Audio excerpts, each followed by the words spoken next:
All right, everybody, here we go. Today is Friday, June 26th, 2026. 50th episode, Isaiah.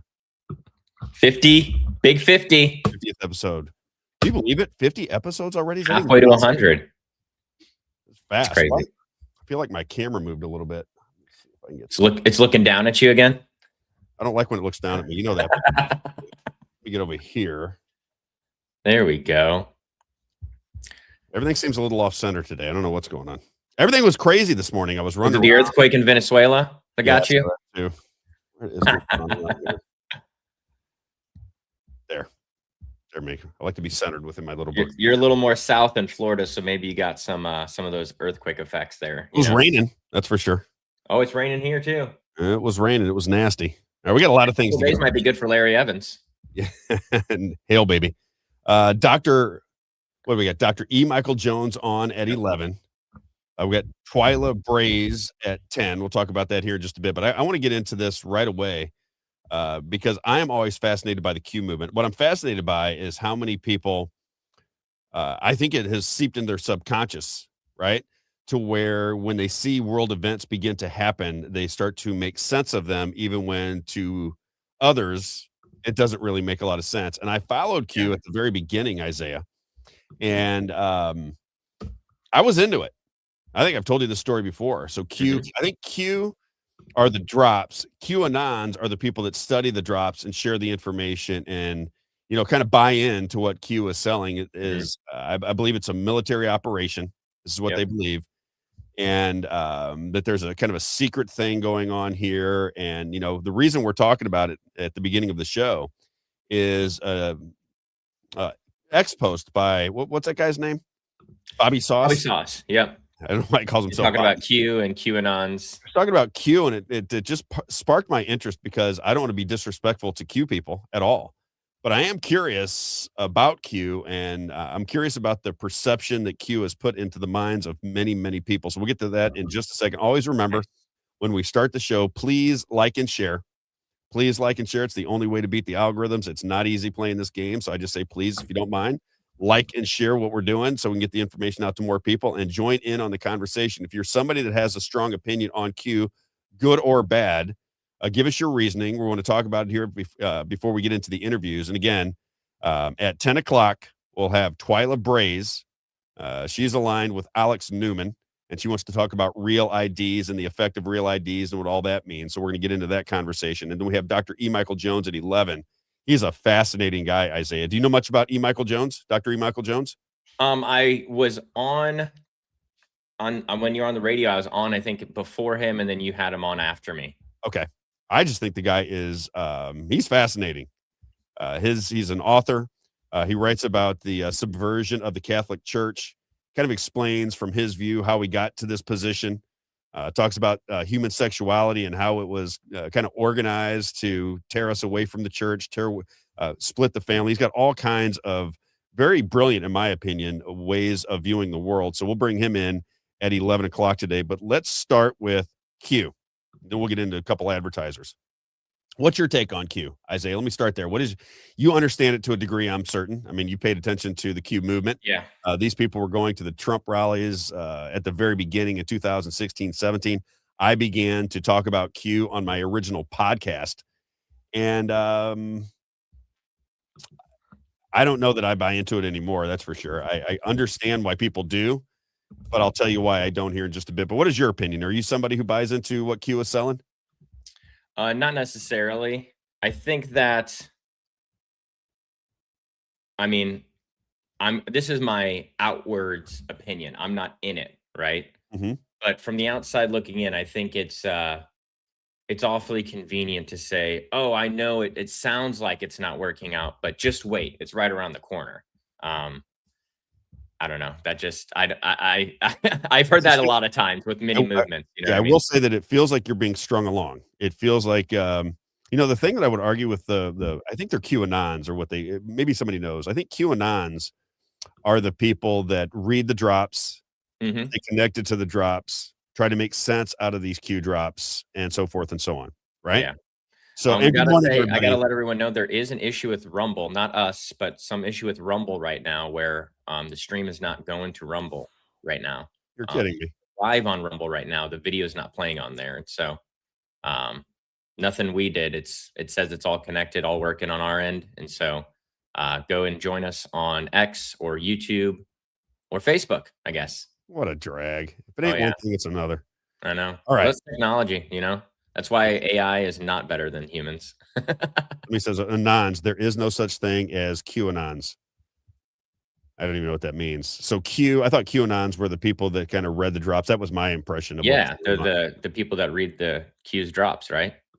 There There's is Q Q and and there's then there's anons. Anons, Yeah, right? That's kind Q of what I'm saying, anons. right? I think the Anons are the people that kind of read the drops, stay connected to it, and try to figure out what's going on and so forth and so on. Can we put out let's start with what Bobby Saw says. Now, this is where I believe it's at. I think that in my perception has changed primarily because of my buddy Max. I think I've told the story a million times. I was out on his farm. I brought up Q. This is in 2017. 2017. I was sitting on the front porch, and this is a very well studied guy. He may jump in here in just a minute because he listens to the show. Brilliant mind, knows religion, knows history, about as good as anybody that I've ever met. If you sit down and ask him about the Bible, Isaiah, he's like got a photographic memory. He will recite stories from the Bible right off the top of his head. He was born on Christmas Day. His dad's a Baptist preacher. He's a brilliant mind. And I asked him about Q, and he got upset with me. He said, "Don't get involved in that. What Q is," and he started to explain it. He said, "It's a psyop."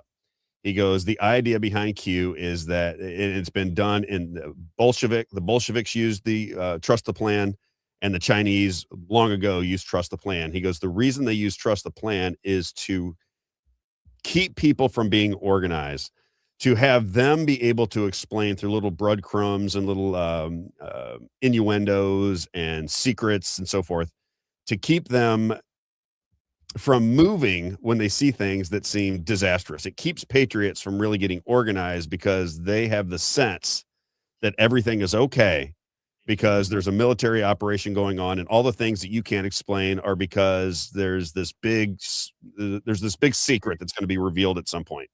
Okay, that's the way I understand it to be now, right? Because I've taken that conversation, and that makes more sense to me than what I was originally seeing. Because I was into Q. I mean, I wasn't reading the drops, but I had somebody that was a friend of my original podcast, and she was really into Q. She knew everything about it. She knew everything that was written. She understood it backwards and forwards. And you could certainly understand, and even to this day, I can certainly understand why people believe it 100%. I get it. Mhm. I mean, it's very powerful. But let's put this up by Bobby Sauce because I'm just curious how you see this. Did you read it already, Isaiah? This I think X I sent post? it to you. Are you the one that sent it to me? Yeah. Are you sure? Let's see All right, here. let's check it out. I think so. If I didn't send it to you, I think I definitely read it here. And the audio is working on Rumble. For some reason, the video feed is not going through to Rumble. No idea. Nothing different we did. What a Um, what a mess. yeah, because it's just connected to Rumble. There's nothing we do to set it up. It just automatically connects. So That's frustrating. not sure. Let's see Bring up Bobby here. Sauce. I think it's one. Let's see what he has to say about Q. And I'll try to read it if I can do that. I was reading script today, Isaiah. I'm getting better. All right, this is what Bobby Saw says, and he's referencing Q. And I want to get the Q supporters and the Q detractors. What do you believe? What do you think? And I'm going to read this Bobby Sauce post on X, and he's talking to Q fans, and I think he's being sarcastic and and so forth with Q. Right?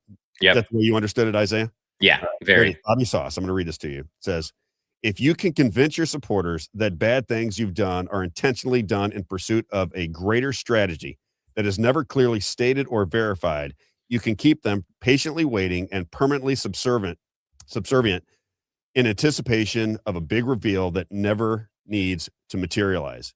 Each and every delay or misstep can be characterized or simply part of a plan too complicated to explain and too top secret to disclose. You fool, what's it say? You lull them into ongoing silence, always encouraging them that more time is needed because the problem they will soon solve is bigger than anyone can imagine. Eventually, after many years pass without an outcome, you can chastise them for bailing too soon, not trusting the plan, or being disloyal for abandoning such a great and noble cause. In the end, nothing significant ever happens. The characters change and the timeline continues and extends forever. This is the actual plan. Now that would lay out what he's saying there lays out with what my buddy Mac said from the very beginning. It is, it's like a game of Clue, and I think it intrigues really intelligent people. This is my take on it, and my opinions could change if you have more information about it. But it's like a game of Clue. Very smart people will see this. They'll start to connect dots. They'll start to explain away things that really don't have an explanation. You know, this is the reason I get into debates back and forth with whether Trump is the good guy or the bad guy. On the good side, he's exposed everything. I fully admit that. We are a much more educated society about the way the world works, the way the institutions work in this country, elections, borders, media, everything. We're a more educated society due to Donald Trump being on the political. I fully admit that. What I don't understand and why I can't really jive with the people that are full on with Donald Trump is nobody has given me a real good explanation for him selling COVID. Now, whether he sold it for 1 day or sold it for a week or sold it for a month, whatever people, whatever their perceptions are. I happen to have been in Florida when him and Melania both came out and said, as soon as the genetic therapy is get out there, run and grab them, get them as fast as you can, get in line and get the vaccines. And I remember at the time thinking I was such a huge Donald Trump fan that it just deflated me when I saw that. It was just like, what are you talking about? And I would just ask people, if you're asking for people and you believe that people are strategic and wise, under what scenario would the president of the United States try to convince people in America to stick a needle in their arm with a concoction that he didn't know, nobody knew what was in it, what the safety record of it was, who the people that put it together, who were they? How would you couldn't possibly, as an intelligent or wise person, make that move, in my opinion, Isaiah. You couldn't get Rob to do it. If somebody walks into my office and says, "Hey, Rob, I got some magic potion for you that's going to make the pharmaceutical companies billions of dollars, despite the fact that they're constantly giving you drugs that cure one thing and make you sick in other areas of your body. We're going to come in with all kinds of data that is absolutely fraudulent that anybody who wasn't insane could detect in a matter of 10 minutes if they did any research whatsoever. The information about COVID, the disease, was so fraudulent. The cases, the deaths, all of it was utter and complete nonsense from day one. And it's hard for me to believe that somebody in a powerful position wouldn't recognize that. So when I lose faith when the president of the United States buys into COVID, sells COVID, promotes COVID, and then at the same time says, well, hydroxychloroquine would work, right? Ivermectin. You don't need to wear a mask. But then he went out and did a commercial, you might remember, Isaiah, where he said, people say that I'm not patriotic because I don't wear a mask. And then he puts the presidential mask over his face and he walks around. He's got the mask on his face. I've said 1,000 times, if you really pay attention to Donald Trump, whether you love him or hate him, it doesn't matter to me. You can take things that he does and go, that's awesome. And then you can take things from him and go, well, this is ridiculous. It's just, where do you want to be with Donald Trump? What position do you want to take with him? I choose not to take a position. I choose to let it all play out, but to do my duty as a citizen to move this government in a direction that is constitutional. That's where I come from as it applies to Q. How many people think that it's real? And what are the real world effects? This is what I'm starting to recognize, because the Q people, the people that really follow Q, I was just talking to my friend the other day, and she said it is a military operation. Well, I mean, I don't have any. Do you have any evidence that it's a military operation, Isaiah, other than a gut feel that somebody might have? No. What's the military operation for running a con job and stealing $2 trillion from the American people and raising interest rates and inflation through the roof? That sounds more like an intelligence operation. It does, right? Yeah. And that's why I say I don't quite understand. What does Donna say? Because I think Donna follows. What is she saying here? Uh, I think Donna follows it. I don't know if she's like a true believer. I'm not really sure. What does Shelley say? Why did he change and now mandate flu shots for military? What I read did make sense, right?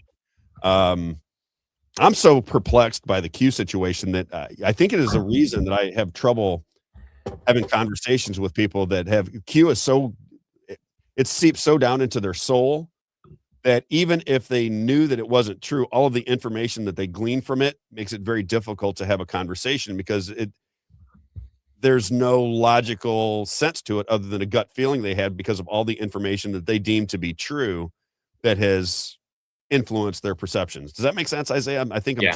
I'm doing my best to try to explain this the way I see it. Not that I'm right, just the way I see it. Um, and I think it's destructive at the end of the day. I think my friend Max might have been right from the very beginning, right? And because Mhm. I think a big portion of the Donald Trump support originated with Q. Because back in the day, Isaiah, it was all over YouTube. And they would show Donald Trump, he was the Yep. hero. You had that Brad Parscale, who is some kind of communication director for Trump. I remember when when Q was really popular and people were really paying attention to it. He would show like lightning strikes on the White House, and it would say, "The Yeah. storm is coming," right? Because that Yep. was a big line from Q. The storm is coming. Yep. I think that it is a psychological operation against the American people. I believe that if there's a military operation going on, the military operation is to get us to sit on our hands as our country is being destroyed from within. That's the military operation I think is happening. And I Yeah. think you can see that by all of the things that are going on that expand the surveillance state, that lock in our relationship with a nation, Israel, that bombed USS Liberty, and nobody seems to care. It's Yeah. just the craziest thing in the world. You have a foreign nation that intentionally bombed a US warship where 15 80-year-old men that we just met in person and asked them a million questions. They say that they're 100% positive. Nobody said, "Rob, you know what? I'm about 90% sure that it was intentional." Every one of them said, "Was it intentional? Of course it was intentional. We had our flag." We talked to the guy that put the flag up on the USS Liberty. There was no doubt that these people that were shooting at them from torpedo ships and airplanes could see the American flag on top of the ship. Yep. They could see the American writing on the ship and yet bombed them for 20 minutes to an hour and a half, depending on, how you perceive the bombing, right? Because some of Mhm. it's torpedoes, some of it was And shot their life rafts out of the got their water. life rafts out of the water. I mean, how in the world do you consider them an ally at that point?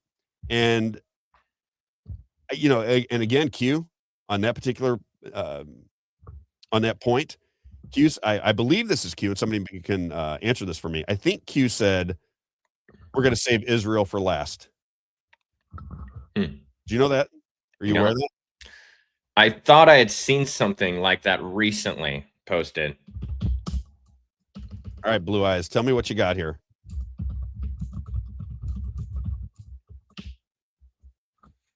So I need the Sean Q's elders says, to tell me what's going on here because I really do understand their point of view. Because, like I said, some of the people that, especially from the very beginning, that were Q fans, were brilliant people, smart people, really smart people, well-educated people, and they were 100% on board with it. I'm having trouble with it, to be honest with you. What's Rob say here? Rob says, "This is Rob Workman, and this is "Whoa." the guy that's been it's a long one, but I'm going to read it anyway because I'm curious what he says. Today, we don't think of their constitutional republic the same as the Israelites desiring." Oh, you got to read that for me because I get too close to it. I got to get my glasses. I'm going to have to do it. Today we don't think of their constitutional republic the same as the Israelites desires a king because the illusion of choice, freedom that the satanic minions have created, we have become slaves just as God said we would in 1 Samuel 8. They have rejected me from being king over them, 1 Samuel 8:7, 1 Thessalonians 5:3. While people are saying peace and safety, destruction will come on them suddenly as labor pains on a pregnant woman and they will not escape. It's always about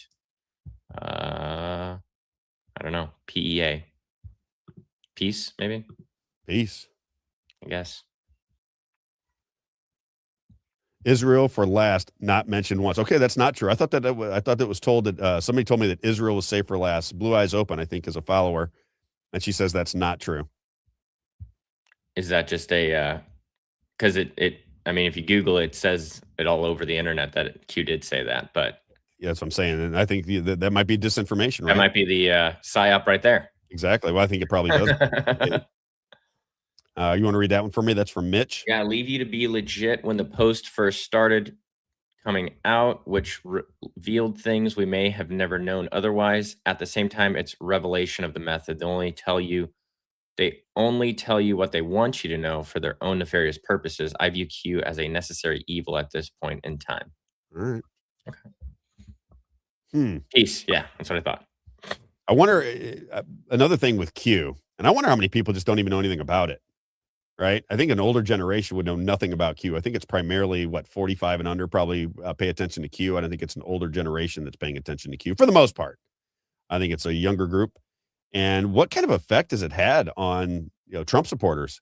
Mhm. Because when I talk to Trump supporters and I say, and they think that I hate Donald Trump, I said, I don't hate Donald Trump. I just can't walk in lockstep with everything that he does. And when I'm critical of him, you see it as TDS. I'm like, TDS? I don't have TDS. What are you talking about? I'm Yeah. still rooting for Donald Trump. There's things that he's done that I really appreciate. But any criticism of him, any sarcasm aimed in his direction, it's like they knee jerk react as though they've got to protect Donald Trump from me, who was on his campaign and has supported him lockstep for a long time. Now Mhm. I look at it and I say, wait a minute. Some of the things that I thought were going to happen did not happen. I thought Fauci would be in prison by now, and they are starting to come after him to a degree. But how does he get a Medal of Commendation when everybody knows that Dr. Darth Fauci? And I want to let's move to that, Isaiah. Let's just talk about Dr. Darth Fauci for a minute. Now you got to remember Uh-huh. Donald Trump put Oh, him. wait, here we go. I did find the Q drop. You did. So, Let me see what you got. um, this is what I found right here. We were saving Israel for last. Very specific reason not mentioned a single time. What does that mean? I don't know. I think that's what, Blue Yeah. Eyes was saying, so that's why I was confused by it, you know what I mean? Let me see here. Yeah, 916, that's the drop number. So 916. Yeah. All right, Yeah, what does this is that what mean? I think this is what she was saying, is that it says we are saving Israel for last, but very specific reason not mentioned a single time. Blue eyes open. What does that mean, in your opinion? I mean, if you're following Q, maybe that makes has more relevance to you than Yeah, it does to us. yeah, It's but a I very, did found it, it's a very so polarizing point of view, right? Because if you yeah.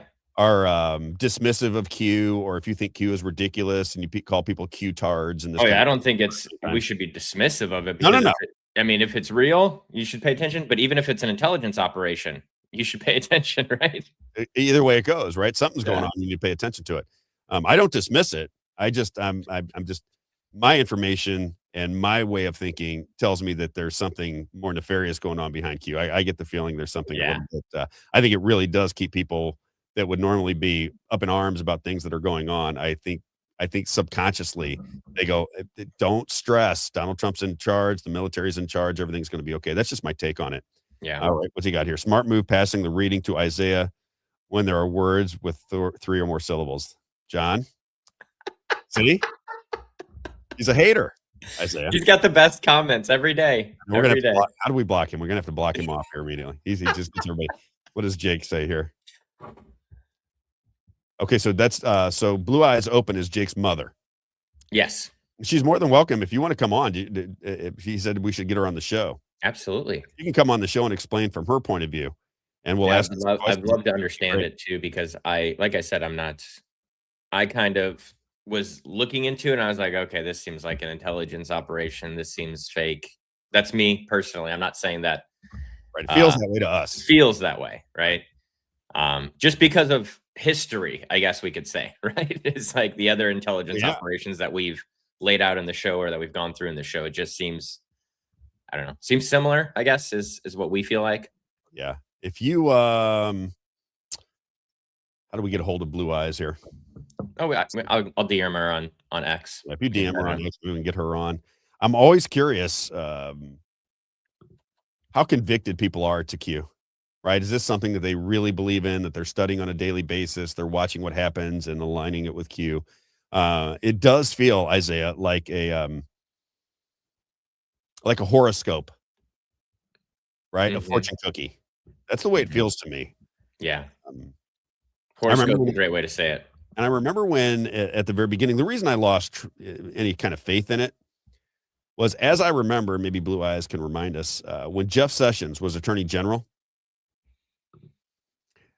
Q was explaining that Jeff Sessions was going to have a huge role to play in everything that was going on, and then Jeff Sessions just kind of went away. He has nothing to do with anything anymore. And I'm like, well, if this is a military operation and they're telling us that Jeff Sessions is going to play a big role, what happened to him? Where's he at? I dare you to. I don't know what that means. We're gonna get her I on. think she was saying trying to read it and she said, "We've tried to disprove it. I dare you to." So it was like 2 But posts. I think these are things you can't disprove. That's the whole point. There's That no way is to disprove it, yeah. right? Because the way it's set up, you can't disprove because there are a lot of things they say are true. Yeah, and I think that's what Mitch was saying earlier was essentially, um, leave you to be legit when the posts first started coming out, which revealed things we may have never known otherwise. At the same time, it's the revelation of the method, right? Mhm. And so it's just enough, I guess you could say, right? Well, I think there's a lot of truth to it, Yeah. right? I think there is a lot of truth to it, but the idea, again, how does a con work? You just gotta remember how a con works. Let's say that it is a con for a second. Let's just hypothetically say the Q. And if you're somebody who doesn't know what Q is, this is a back room, I don't know what it was on 4chan or something, Isaiah, and these were drops, these were posts where they're telling the American citizens what to look for. Did you know this? Did you know that? And people are like, okay, okay. And then it evolved, as I understand it, into a scenario where it's a military operation. So when Joe Biden wins the presidency, or this happens, or something crazy over here happens, there is a chat board of posts by Q, and there must have been a ton of them. I'm guessing, Mhm. Isaiah. And Q has a reasoning for all of this. It kind of ties things together so it begins to make sense when all these crazy things are happening. If you're a Q follower, it makes sense to you, and then you try to explain it to a degree to other people. Blue Eyes says started on 4chan and then 8chan. Mhm. Are you still following it, Blue Eyes? Is that something you're still into? And how can Rumble not work on today? I know. We're everyone listening on Rumble, we're aware. So No aggravating. idea why the video it makes no sense why our audio would go through and not the video, you know what I'm saying? Yeah. There's that doesn't make any sense, but what we're gonna try to do for, before Monday is we'll disconnect the connection between Rumble, and then we'll reconnect it, so it's a new refresh, basically.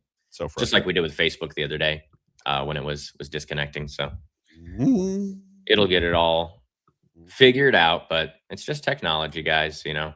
As we're trying to get Blue Eyes on the horn, if we can, I do want to just go through Fauci real fast. These are the things because I think, Oh, and I'm you gonna, wanna try to get her on right now, you're saying? yeah, yeah, let's Oh, get her let on. me yeah, I'll DM her right now. Okay, yeah, let's get her on because we got about a half an hour before Twyla comes on, and I really want to just explore this just a bit on the early part of the show today because it is something that always perplexes me. We'll just I put your don't phone know how to communicate with people that think it's real when I'm not in bed with that idea because it really gives cover to everything that the Trump administration is doing. And I don't want to give cover to things that are happening. I don't want to guess that some military operation is going on because something on a chat board said that it is, and everything kind of lines up in the minds of people that are following it. What lines up in my mind, and this is what I was talking about the other day, Isaiah, I had so many people in my life die because of COVID, and not because of COVID, but because of the protocols of COVID. Right? That's what killed people, was going into the hospital and getting these concoctions. That's what killed people. And when you see your friends lose their lives, when you see associates lose their lives, when you see people have facial paralysis, heart problems, when you see that over and over for about 18 months, it seemed like every day. John, the guy that's on that you're laughing at, I think he's had almost 10 people in his family pass away post COVID. wow, Yeah, that's just one person. that's crazy. Right? So, is it genetic? Is something going on with it? It's really hard to say. But what we do know is that they lied about it from start to finish. That's what we Yep. do know. And I'm just guessing that if I were president of the United States, I don't know that if I was trying to prove a point to somebody that I'd let millions of people around the world die and transfer $2 trillion from the pockets of hardworking American citizens into a Wall Street scheme. That's not the way I would prove my point to people. But again, what do I know? That's just Yeah. not the way I would do. Would you do it that way, Isaiah? Would you go, you know what? In order to prove that the pharmaceutical company is corrupt, what we'll do is we'll sell a concoction. We'll sell this story about COVID, the invisible enemy that comes from China, right? Everything comes from China. And then what we'll do is we'll put the front man for AIDS in charge, and we'll trot him out every day, Mhm. right? And he'll tell us how dangerous COVID is, how we have to lock down our towns, how we have to put masks on our 1-year-old children, we have to close our schools, we have to close our churches, we have to make sure that Walmart and Target are open. And then we're gonna trot Dr. Darth Fauci out every single day. We're gonna make him the face of it. And then when I leave office, as people are chanting "Fire Fauci," My office is going to give him a medal of commendation. And then after I leave office, I'm going to tell people to get their boosters because I'm getting my booster. And as people are dying and getting sicker and sicker and sicker, Yep. that is the method to prove that the pharmacy. And then people will go, well, Yeah. Rob, right? If we did not close down society, or if Donald Trump didn't do what he did, we'd have been closed down for 10 years. I'm like, Yeah. where? Who said what? We're going to be closed down for 10 years. You think the American people were going to be eating dog food because they were going to let their societies fall apart because everything was going to be closed? That doesn't even make any sense. That was never going to happen. That's just a fairy tale that somebody's planted in your mind and you started repeating it, in my humble opinion. Yeah. Donna texted you so you can give her a call. All right, let's see here. Let me play these 2 clips because I want to get Fauci out of the way. I want to play this clip. I talk about it all the time with if people did not see the movie Dallas Buyers Club, you should watch the movie Dallas Buyers Club because it talks about Fauci and the and his people at the time and what they did to people that had AIDS and how they tried to treat it and what the outcome was. It's exactly like Donald Trump said, the cure cannot be worse than the disease, but it was. It was way worse than the disease. You have to remember, I tell everybody, if you're listening for the first time, you're looking at somebody that has struggled with asthma and allergies his whole life.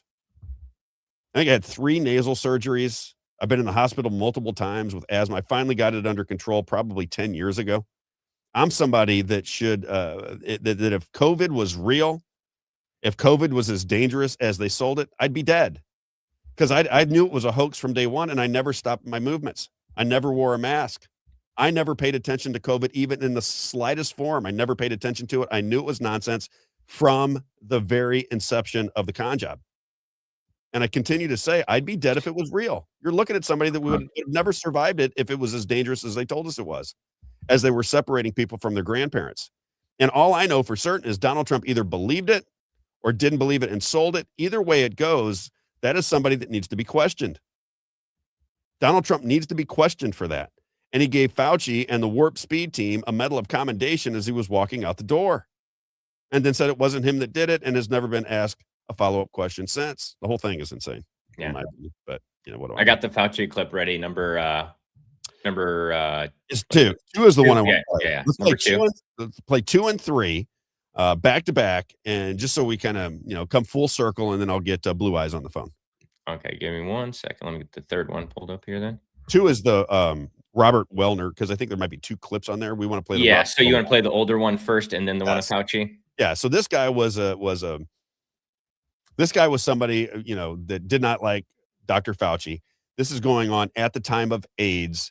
He gives a press conference to expose, and he calls him Fauci instead of Fauci, right? We call him Fauci. He calls him Fauci. So when you hear Fauci, he's talking about Dr. Darth Fauci. Listen to this. Check it out. This is Robert Wellner. We're talking about probably the most horrible scandal and scam ever perpetrated, not only in the name of science, but in humanity and in all history. Today is December 7th, and I was 12 years old when the attack on Pearl Harbor came, and I remember World War II very well.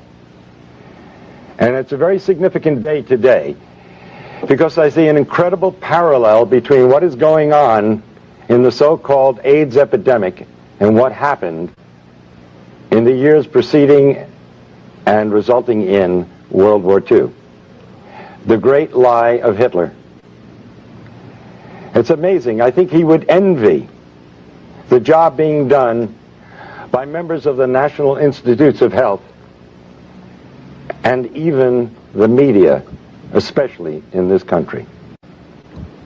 And I will put the lie to the individuals of the NIH, particularly Gallo and Fauci and Hazeltine and Essex, and the rest of these scoundrels of the worst order. Criminals guilty of genocide, without a doubt. I invite them to take me to court. I wish Burroughs Wellcome would take me to court, because they have been putting out a killer drug knowingly. Because in a court of law, I would have the opportunity to provide the absolute proof and evidence, as I have in my book, Deadly Deception. Now, I'm not alone in what I'm doing here today. How does the press escape such obvious truths Why would the finest virologist in the world, the most noted virologist, member of our National Academy of Sciences, Peter Duesberg, why would he put his entire career on the line? What did he have to gain? He's already lost his laboratory and his funding. They can't take away his professorship because he's tenured. He took a Stalinist line, which was, it works, and if you don't think it works, you're evil. You deserve to die. And if you don't take it, we're going to fire you and destroy your life. I've never seen anything like that in my life. There has been nothing like that in all human history at that scale. And it didn't work. And in fact, it killed a ton of people, including someone I know, gave another close friend of mine a heart attack, but it killed a lot of people around the world. It caused cancer. It lowered female fertility. It was a disaster. It was probably the greatest crime ever committed, honestly. All right, we're going to call Blue Eyes Open. Let's see if we can get her on here. Oh, you didn't call her while we were on the videos? No, I just wanted to wait because you would have heard us. No, I can mute you. Oh, I didn't know. Yeah, that's how we've done it always. How do you think you call people before? Let's see if we got her here. Are you there? Here we go. Now she can hear us. Oh, Okay. All right, let me. Yes, gentlemen. Okay, here we go. there we You go. got to give me your take on. Are you somebody who's followed Q from the inception, from the get-go? Yes. All right, tell me what your take is on Q. First of all, do you buy into what Q is selling at this particular moment? Do you have any questions about it, or are you all in? Well, at this very moment, we haven't had a drop since 22. Okay. So most of what we've got is come from President Trump, Dan Scavino. Scavino, that's the one. That's the one that was. Yeah. He was He's the one that was, definitely- putting out suggestions that Q and Trump were aligned. Yeah, he seems involved. Right. And what is the premise? Okay, well, in the early days, right before the first drop, at Snowden, Assange, Podesta, Clinton, all that, and we stumbled across the Q drops on 4chan. Now, I was warned by a friend of mine not to go on the boards. There was so much filth and bile on there. So I didn't. I had to step back and let the early guys pull the drops. And, a lot of it didn't make sense at times. But to me, I watched so many people come to Jesus through this movement. And we learned so much. I mean, I felt like it was the Great Awakening, as they say. And like I said, we haven't had a drop since 22, but we do go back and look at the drops because we call them deltas. If you look on the dates, you can go back and look up to 8 years ago. And it's telling a story. I believe that it's full control. The Patriots are in control. Yeah, that's I part believe of it, right? The Patriots are in control, meaning the military is in control. I believe everything has been taken care of for the most part. That sounds a little crazy, but I kind of feel like everything is exactly where it should be. We're headed in the right direction. We just got some wonderful, fun confirmation from President Trump, or the White House, I should say. That Levy guy, he's a fun follow. He took the guy that eventually collected the drops on a website called QAnon. He pulled all the drops onto a website. They've taken everything else down. And when the White House posted that a couple of days ago, they literally pulled from his website the layout and laid it out like a Q drop with the 47 and that was pretty fun. We've had so many confirmations. My theory is it's 10 or less, 3 non-military are the people involved with the drops. And I think you really can't speak on this unless you've read them. Yeah. I hear all the catchphrases. I mean, no, we're not sitting on our asses. If anything, this movement has got people to run for office, to fight, to get out. Like me sitting at the polling stations when I was running for governor during the primaries and for 8 hours in that heat. Like we all started fighting. And like I said, I've never seen anything in my lifetime bring more people to Jesus. Blue Eyes, do you think that elections are an issue in this country? Did you say election? Well, look, I didn't quite catch that. You broke up, but I will say this. We know the elections are rigged. I mean, Michael Lindell just won that lawsuit against Dominion. That was huge. Are you guys paying attention? Oh, yeah. That's so big. And I think Trump, again, I think we're in D class. Everything is just kind of getting laid out. And I agree with you guys. Look, no one, I have friends that have voted for Trump 3 times and they vote for him. And the second he gets in office, you know, they pick at him. And I'm okay with that, because if you believe what I believe and the movement believes, the Q movement, we want you guys to scream from the rafters. And this whole Israel thing, in my personal opinion, it's so obvious. Like, when did we ever talk about Israel? Like, I mean, in the sense of, if you poll right now, you're looking at 85% approval. There's no doubt about it. You're right. It's getting out there, and one can't change everything all at once. What do you? I got to ask you real fast though. So you think elections are rigged? Do you think that elections are going to be solved in the next month? Because primaries are in early part of August. I know. I worry about my state. That's the only thing I can concentrate on is Missouri. Devastated, and but yeah, no. Let's get Jen Olson in, and I'll be honest with you. Yeah, even that's not we got a problem. It comes from every angle, and that's part of the problem of proving it. What about because there's so many? Go ahead. I'm sorry. No, just so many ways you can cheat. Exactly. I mean, it's like 100 ways to cheat, and they stick their finger in one hole. I'm like, well, there's 99 holes. Don't get me excited about it. What about, they don't have the machines? They're just going to spend $30 million to get you out, right? I mean, our voter rolls are our voter rolls. Yeah.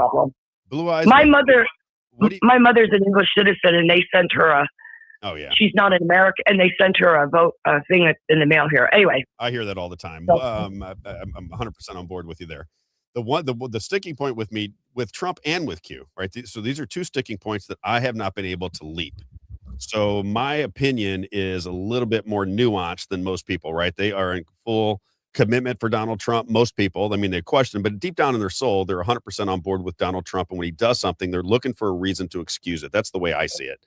How do you explain? Oh, I won't excuse him. Oh, I'm the first one to come at him when I think he deserves it. Quite frankly, how do you explain COVID and his participation Rob, in it? This is a hard one for me. I'm not gonna lie. When we approached the 2020 and we were in the midst of the COVID, I remember Trump early on talking about hydrochloroquine, other alternatives. He was on the right path. He was trying to get the message out. And I was lucky enough to have Dr. Zelenko, I believe it was. Yeah. You know, I had good people that knew and stopped, all of us dead in our tracks about believing this or getting in. And I saw the same stuff you talk about. The people in China falling on the ground. We saw that. And I just shook my head then. I'm like, there's no way. But we got lucky because we had good people around us. But as we approached the 2020, all of us anons that were on Twitter started getting thrown off. We were trying to expose Hunter Biden laptop. We were trying to scream about the jab and all the things to do with COVID. And we were trying to out the guy that was on that second impeachment, Carmella. And, they didn't want to say anything. Anyway, we all got thrown, as you know. I got thrown off everything, as well as all the anons I know, all my friends, Trump, everybody. And so I, like a lot of my friends in anons, thought that there's no way Joe Biden's going to get in. Like, we thought someone was going to go in. And the rest, we were, and that rug pull broke my heart. Then, to your point about Trump and COVID and the jab, my dearest friend, she is the truest Christian I know. And she told me when I came to her in January of 2021, and I said, what the hell? He's talking about the jab. Like, I couldn't wrap my brain around it. I was so angry. I felt so rug pulled. And she said, Donna, they lied to him. Now, that was her take on it. She went on and on to me, telling me that, and I still wasn't feeling it, Rob. I'm not thinking this man's perfect. I couldn't grasp, because like you said, he actually admitted he took it. Mm-hmm. Didn't he? I think his people lie to him too. Well, let me ask you this, though. Let me ask you this, okay. Wise. You're aware of Judy Mikovits, right? Never heard of that person. Okay. See, and that's another thing. When I hear people talk about Q, and they throw people's names, and I've been in this. I know all the add-ons. I know the people that know Q. I am by no means. Can I quote the drops? Like, I was trying to quote that drop to you in text form, saving Israel for last, not mentioned once for a reason, or however that says it.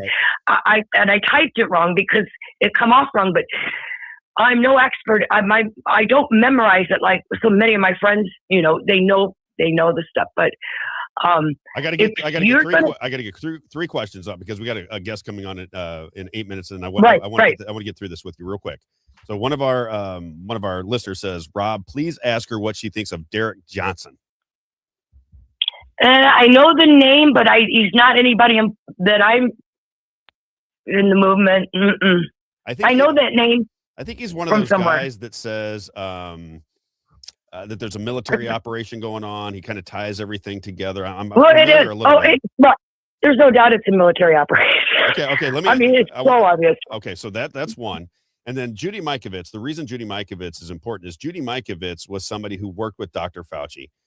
She exposed Dr. Fauci, and then he had. Is she the one that got indicted? Yeah, the federal government came after her, surrounded her home, tried to put her in prison, the whole thing, right? Judy Mikovits. She worked with Fauci back in the day, and she said he's a liar, he's a thief, he's a con man, he's an opportunist, he steals information. Joseph Mengele. Right. Basically, that's what she said, right?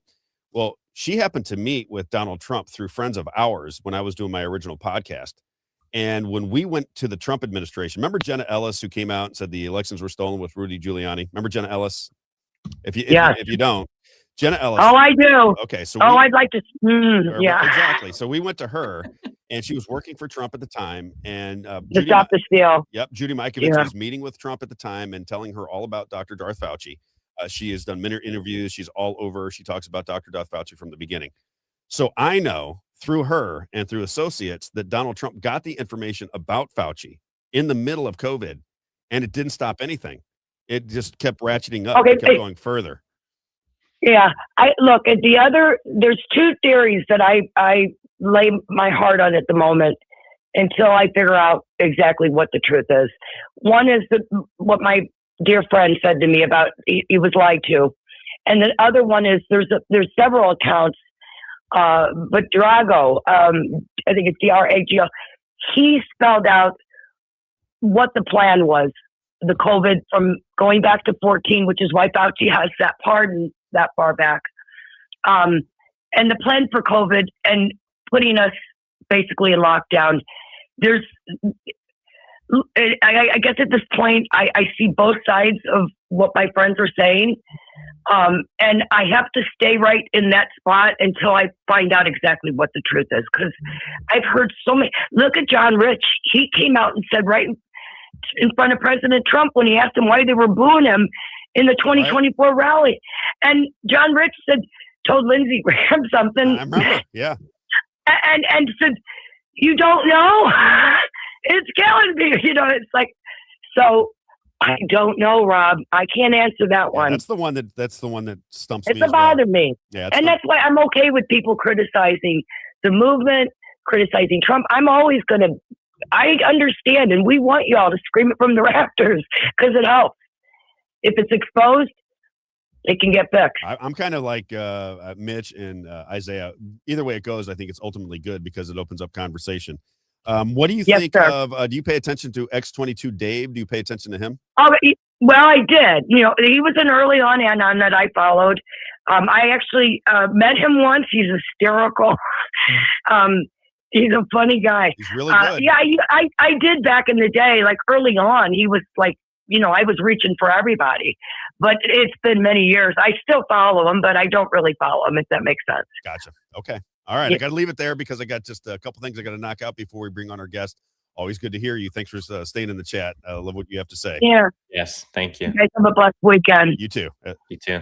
All right, Isaiah, let's get housekeeping. Where's my housekeeping, by the way? I think I got housekeeping up here now. I do. With You fixed all your sounds. I think I got my sounds fixed up. I got to get back to my sounds. Here we go. Housekeeping. There it is. Housekeeping right there. All right.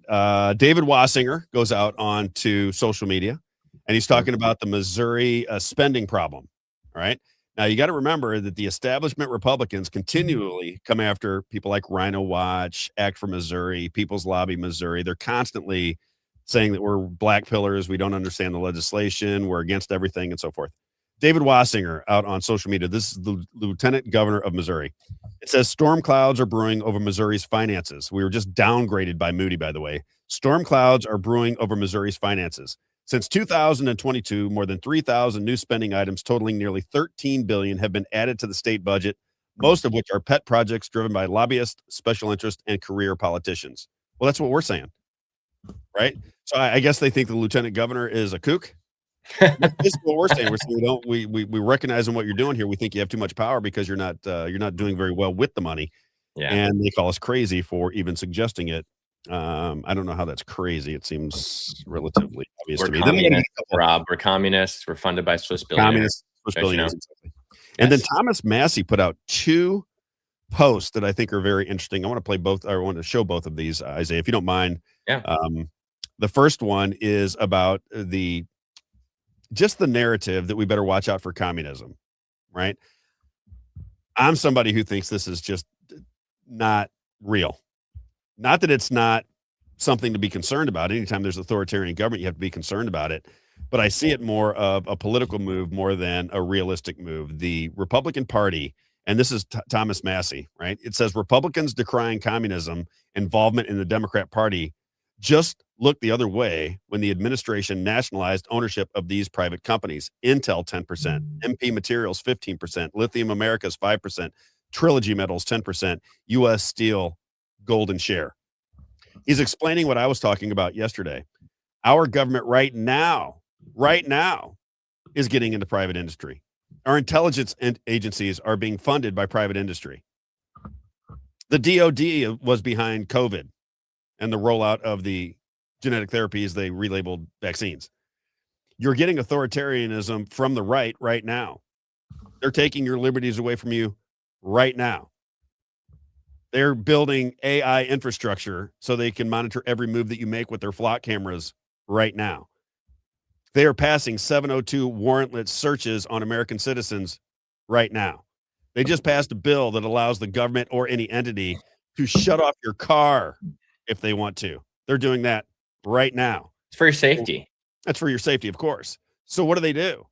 They go, well, wait a minute. If this is all going to happen, what we'll do is we'll kind of shift it over to the Democrats, who are the same thing, coming from a different angle, which is government control of everything. I just think it's a ruse, and I think it's a relatively simple ruse. I think it will work, Isaiah, at the end of the day. I think the Republican Party... Well, isn't that why you like to tie Missouri to the national politics? Because Missouri is one of the greatest examples of how when Republicans are in the supermajority, they are not getting things done necessarily. No, and everybody sees it. That's why I said if you look at politics at local, state, federal, and international level, if you pay attention at that level, you'll see it all tie together. You know, somebody was criticizing, they said, Rob, you needed to do more with Missouri politics. And I don't disagree with that. I said, but what I'm trying to do is show how it all fits. I'm trying to show you how it all fits. When we're talking about Israel and what's going on internationally, well, it's bled down into the states. We're now making laws that benefit Israel over the citizens of this country. That's a fact, Jack, Isaiah. Yep. That's the fact, Jack. That's a fact, Jack. All right. This is just something that the Supreme Court ruled. Now, where does the Supreme Court come from? It comes from the intel agents that were presidents. Remember, they all come from the intelligence agencies all the way back to G.H.W. Bush. They're all coming from intel, right? So what did they just recently pass, the Supreme Court of the United States? What did they just rule on? Thomas Massey, if you don't mind popping it up there. The Supreme Court of the United States rules Monsanto Bayer cannot be sued for omitting a warning, even if their herbicides do cause cancer. Even if the legal reasoning of the court is sound in the case, it's blatant travesty of justice. Congress and the president can fix this, and we should, and we absolutely should. So that's Thomas Massey, right? These are the things that strip your ability to control your life from you. This is what happens, right? It's like when Indiana, Amy Coney Barrett, she made the ruling that if you did not get vaccinated, you could not go to school at the University of Indiana. And I say to myself, well, it's a state college. You mean to tell me that I have to stick a needle in my arm with a foreign concoction that I don't even know what it is in order to go to school in Indiana? At Indiana? I mean, come on. These are not this. They're making this constitutional, but anybody with a brain bigger than a peanut, and I say that sarcastically, of course, knows that these are not constitutional laws that they pass. They create. Did your kids go to public school? Public and private. We sent them to private. Well, two of them to private when they were juniors. Okay. In public school, were they required to get vaccines and prove their We wouldn't let our vaccination? kids, so I don't know whatever happened with it, but none of my kids were vaccinated. Yeah. Wouldn't allow it. See, but that's my point is, I mean, the public schools aren't gonna. My kids were a little older by that point, by the way. But Yeah. my youngest daughter was still in school, but there's no way she would have got vaccinated. I just remember when I was It's needles. very young, the flu shot was starting to come out, and they were trying to get everyone to get the flu shot. You remember, like oh, you got to get it every year. You got to get it every year. Oh, yeah, always trying to get me to get flu shots. I'm like, flu shot? I don't need a flu shot. I'll be all right. Yeah, my I get mom the was flu like, all "No, day we're long." not doing that." It's like all the vaccines. You know, my favorite doctor that I had since I was a kid, I would go into his office and I'd sit there and wait for him to come in. You know how you go into the doctor's office, you sit there on that little thing they got for you with the white paper on it, right? And you sit there and you wait for him to come in. I would look around his office and it was a vaccine for everything you could think of. Vaccine for measles, vaccines for shingles, vaccines for the flu, vaccines for headaches, vaccines for being too tall and good looking, that's the one I almost took. But I figured, why? Makes sense. Isaiah? Oh, I didn't know that it was going to help or hurt, but I figured, why take it? They told me that I didn't need that vaccine. That was a good but joke. I'm good to That go. one right past you. You didn't even get my good joke there. No, I said they told me I didn't need that vaccine. They said I was good to go. You did get it. All right. Let's get some advertising. And Twyla, we're coming Good. to you in 2 seconds. Twyla, we're running behind just a little bit today. Let's start with PLMO. Again, if you're listening in, please like and share. It beats the algorithms. We love it when you like and share everything. We recognize it and we appreciate it very much. Let's start with People's Lobby, Missouri. We'll have an event here coming up in July where we'll bring in businesses. We'll bring in, hopefully, candidates that we're endorsing, family, listeners, if you'd like to come. We'll put something on middle to late July. So we're trying to put that together over the weekend, and then we'll make an announcement on it. People's Lobby, Missouri is your voice. If you're a grassroots person and you want somebody to challenge what goes on in Jefferson City, well, it's People's Lobby, Missouri. We apply the pressure, but we do it in a way that they can't say that we're crazy. They can't push us off to the side. We try to do everything professionally. We bring these people out so you can make a decision as to whether they're doing the right thing with your money, whether they're, what's the word for it? Whether they're corrupted, Isaiah, right? We follow the money. We ask the questions. We expose the corruption, and then you have to do the work from there. We're a pressure campaign is what we are. We are pressure on the government. We make sure they know we're watching everything they do. And then we use this microphone to spread that information. We hope you spread it as well. And ultimately, the people's lobby will have to be more powerful than the corporate lobby. That's the reality. So as you're weighing it, you're looking at it going, well, Rob, come on.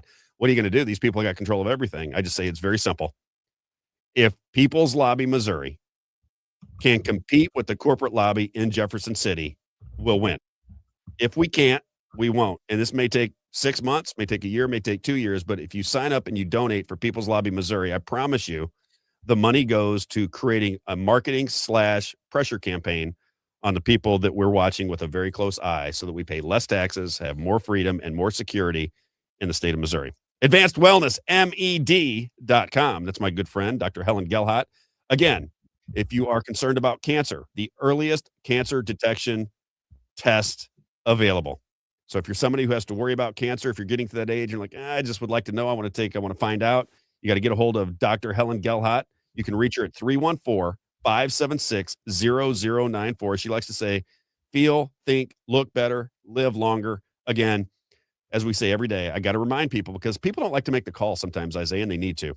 If you have a family member or a friend who is suffering from dementia or Alzheimer's, you got to get a hold of Dr. Helen Gelhart. Don't wait. The longer you wait, the more aggressive the diseases become. She has symptom reversal treatments for Alzheimer's and dementia. Symptom reversal. Anybody that has had somebody with dementia or Alzheimer's in their family, you know what it does. You know how difficult it is on a family. Take that first step, make the call, get a hold of Dr. Helen Gelhot at advancedwellnessmed.com, 314-576-0094.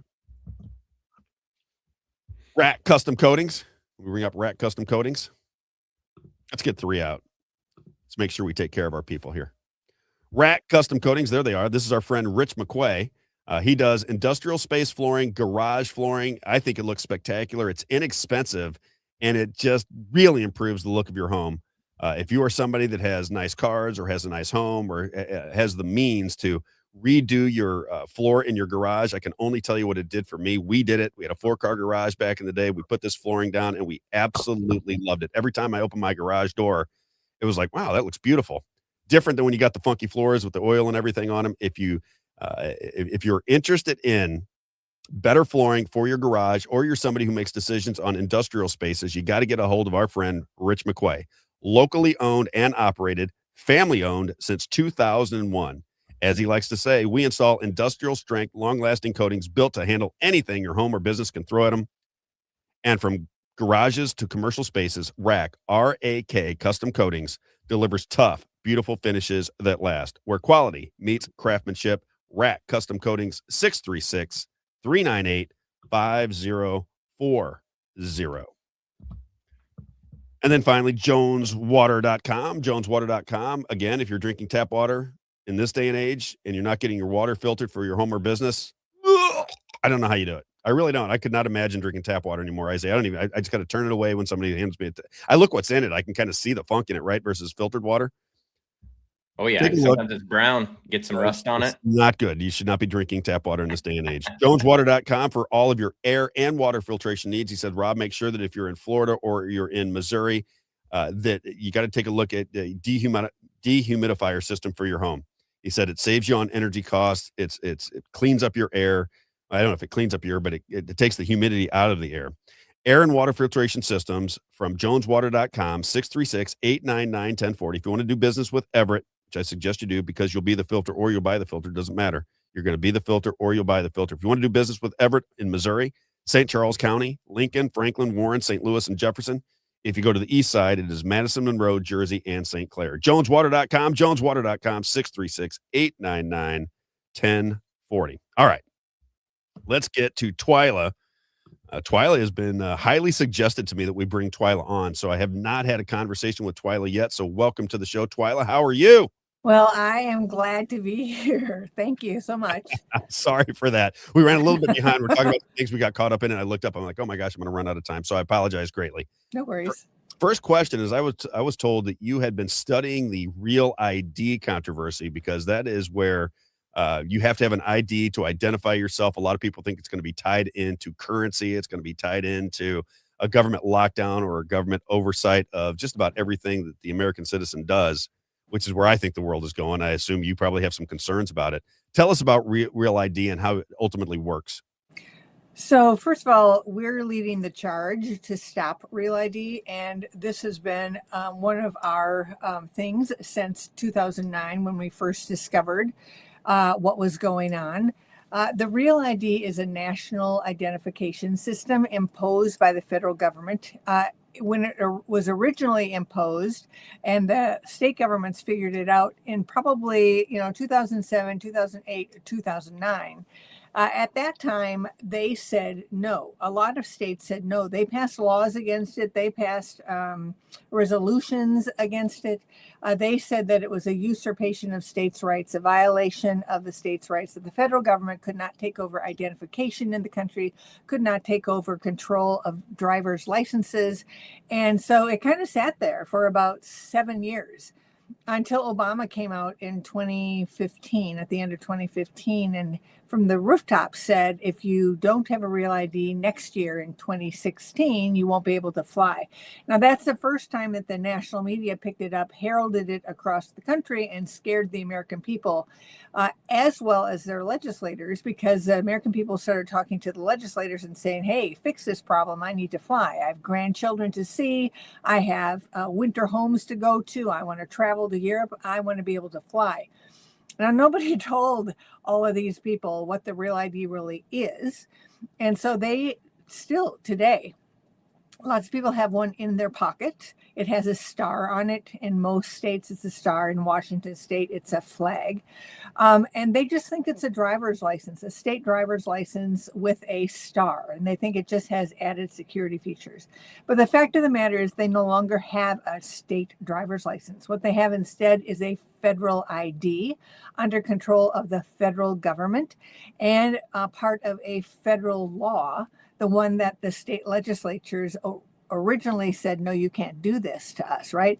But what that law says is that one bureaucrat in the federal government, the Secretary of Homeland Security, can unilaterally decide to expand the required uses of the Real ID. Right now, what the law says is that the Real ID, the official purposes of the Real ID are for entry into certain federal buildings, nuclear facilities, and commercial flight. And then it adds these words, and any other purposes that the secretary shall determine. And that's why we as a health freedom organization understood that the most likely next thing that would be a requirement is healthcare. And that would really get every American to bow to the federal government, to bow to federal control over identification and over every transaction that you can think imaginable. And now let's just add one other thing here, is that the federal government is moving to digitize it. The state DMVs want it digitized. Everybody thinks, oh, that's just a convenient thing. No, it's a government database in the background. It's digitized. Every place that you pull it out, it pings the state government.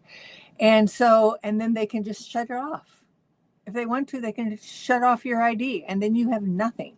And so realize that the entire Real ID system is moving towards digital. The DMVs testify to Congress that they want it to be a digital Real ID. And then the other thing is that's required is a biometric of your face. But the rules say it could be any additional biometrics. And Oklahoma and Colorado have already added a thumbprint to their Real ID. So what we're really talking about here is a national identification system imposed by the federal government unconstitutionally, digitized under biometric control, where they collect and categorize the coordinates of your body for their purposes and their control. And that, of course, is all unconstitutional, but most of the American people have no idea. So we have a special website, refuserealid.org, where we tell you all sorts of things about Real ID, official documents and other things, but also how to switch back to a state driver's license to thwart their plans to nationalize identification and create a national facial recognition system in this country. And that's what's going on. And that's another reason why you should absolutely opt out at the airport. You have the right to opt out. All you have to say is, I'm opting out.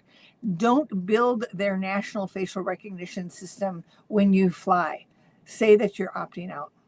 I do. So when I go, it's funny you say that, because when I go to, and I'm always flying because I go back and forth between Florida and St. Louis pretty much every month. And they would go, stand right here, because they want to take that, they get that IC interview. Right. And I said, no, I don't want to do that. And they don't bother you at all. So you don't have to take it. I mean, they say, no, okay, and they check your license. But it's interesting that they want to take it, number one. I was going to ask you, because, we talk about politics a lot on the show, and a lot of people have different opinions on whether Democrats are doing the right thing or Republicans are doing the right thing. I see the administrations, whether it be Democrat or Republican, moving in the same direction regardless. You just said that Barack Obama was the first one to bring Real ID to the national spotlight.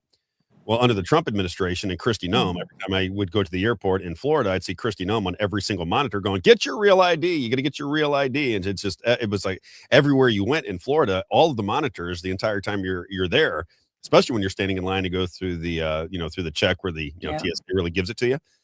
They were asking you to get your Real ID. In Florida, you don't have a choice. I didn't even know that I had Real ID. I got my driver's license in Florida, and then they said, well, you already got your Real ID. I said, I didn't get a Real ID. They said, yeah, you did when you got your driver's license in Florida. I said, so I didn't even know that I had it and I have it. And they said, yes.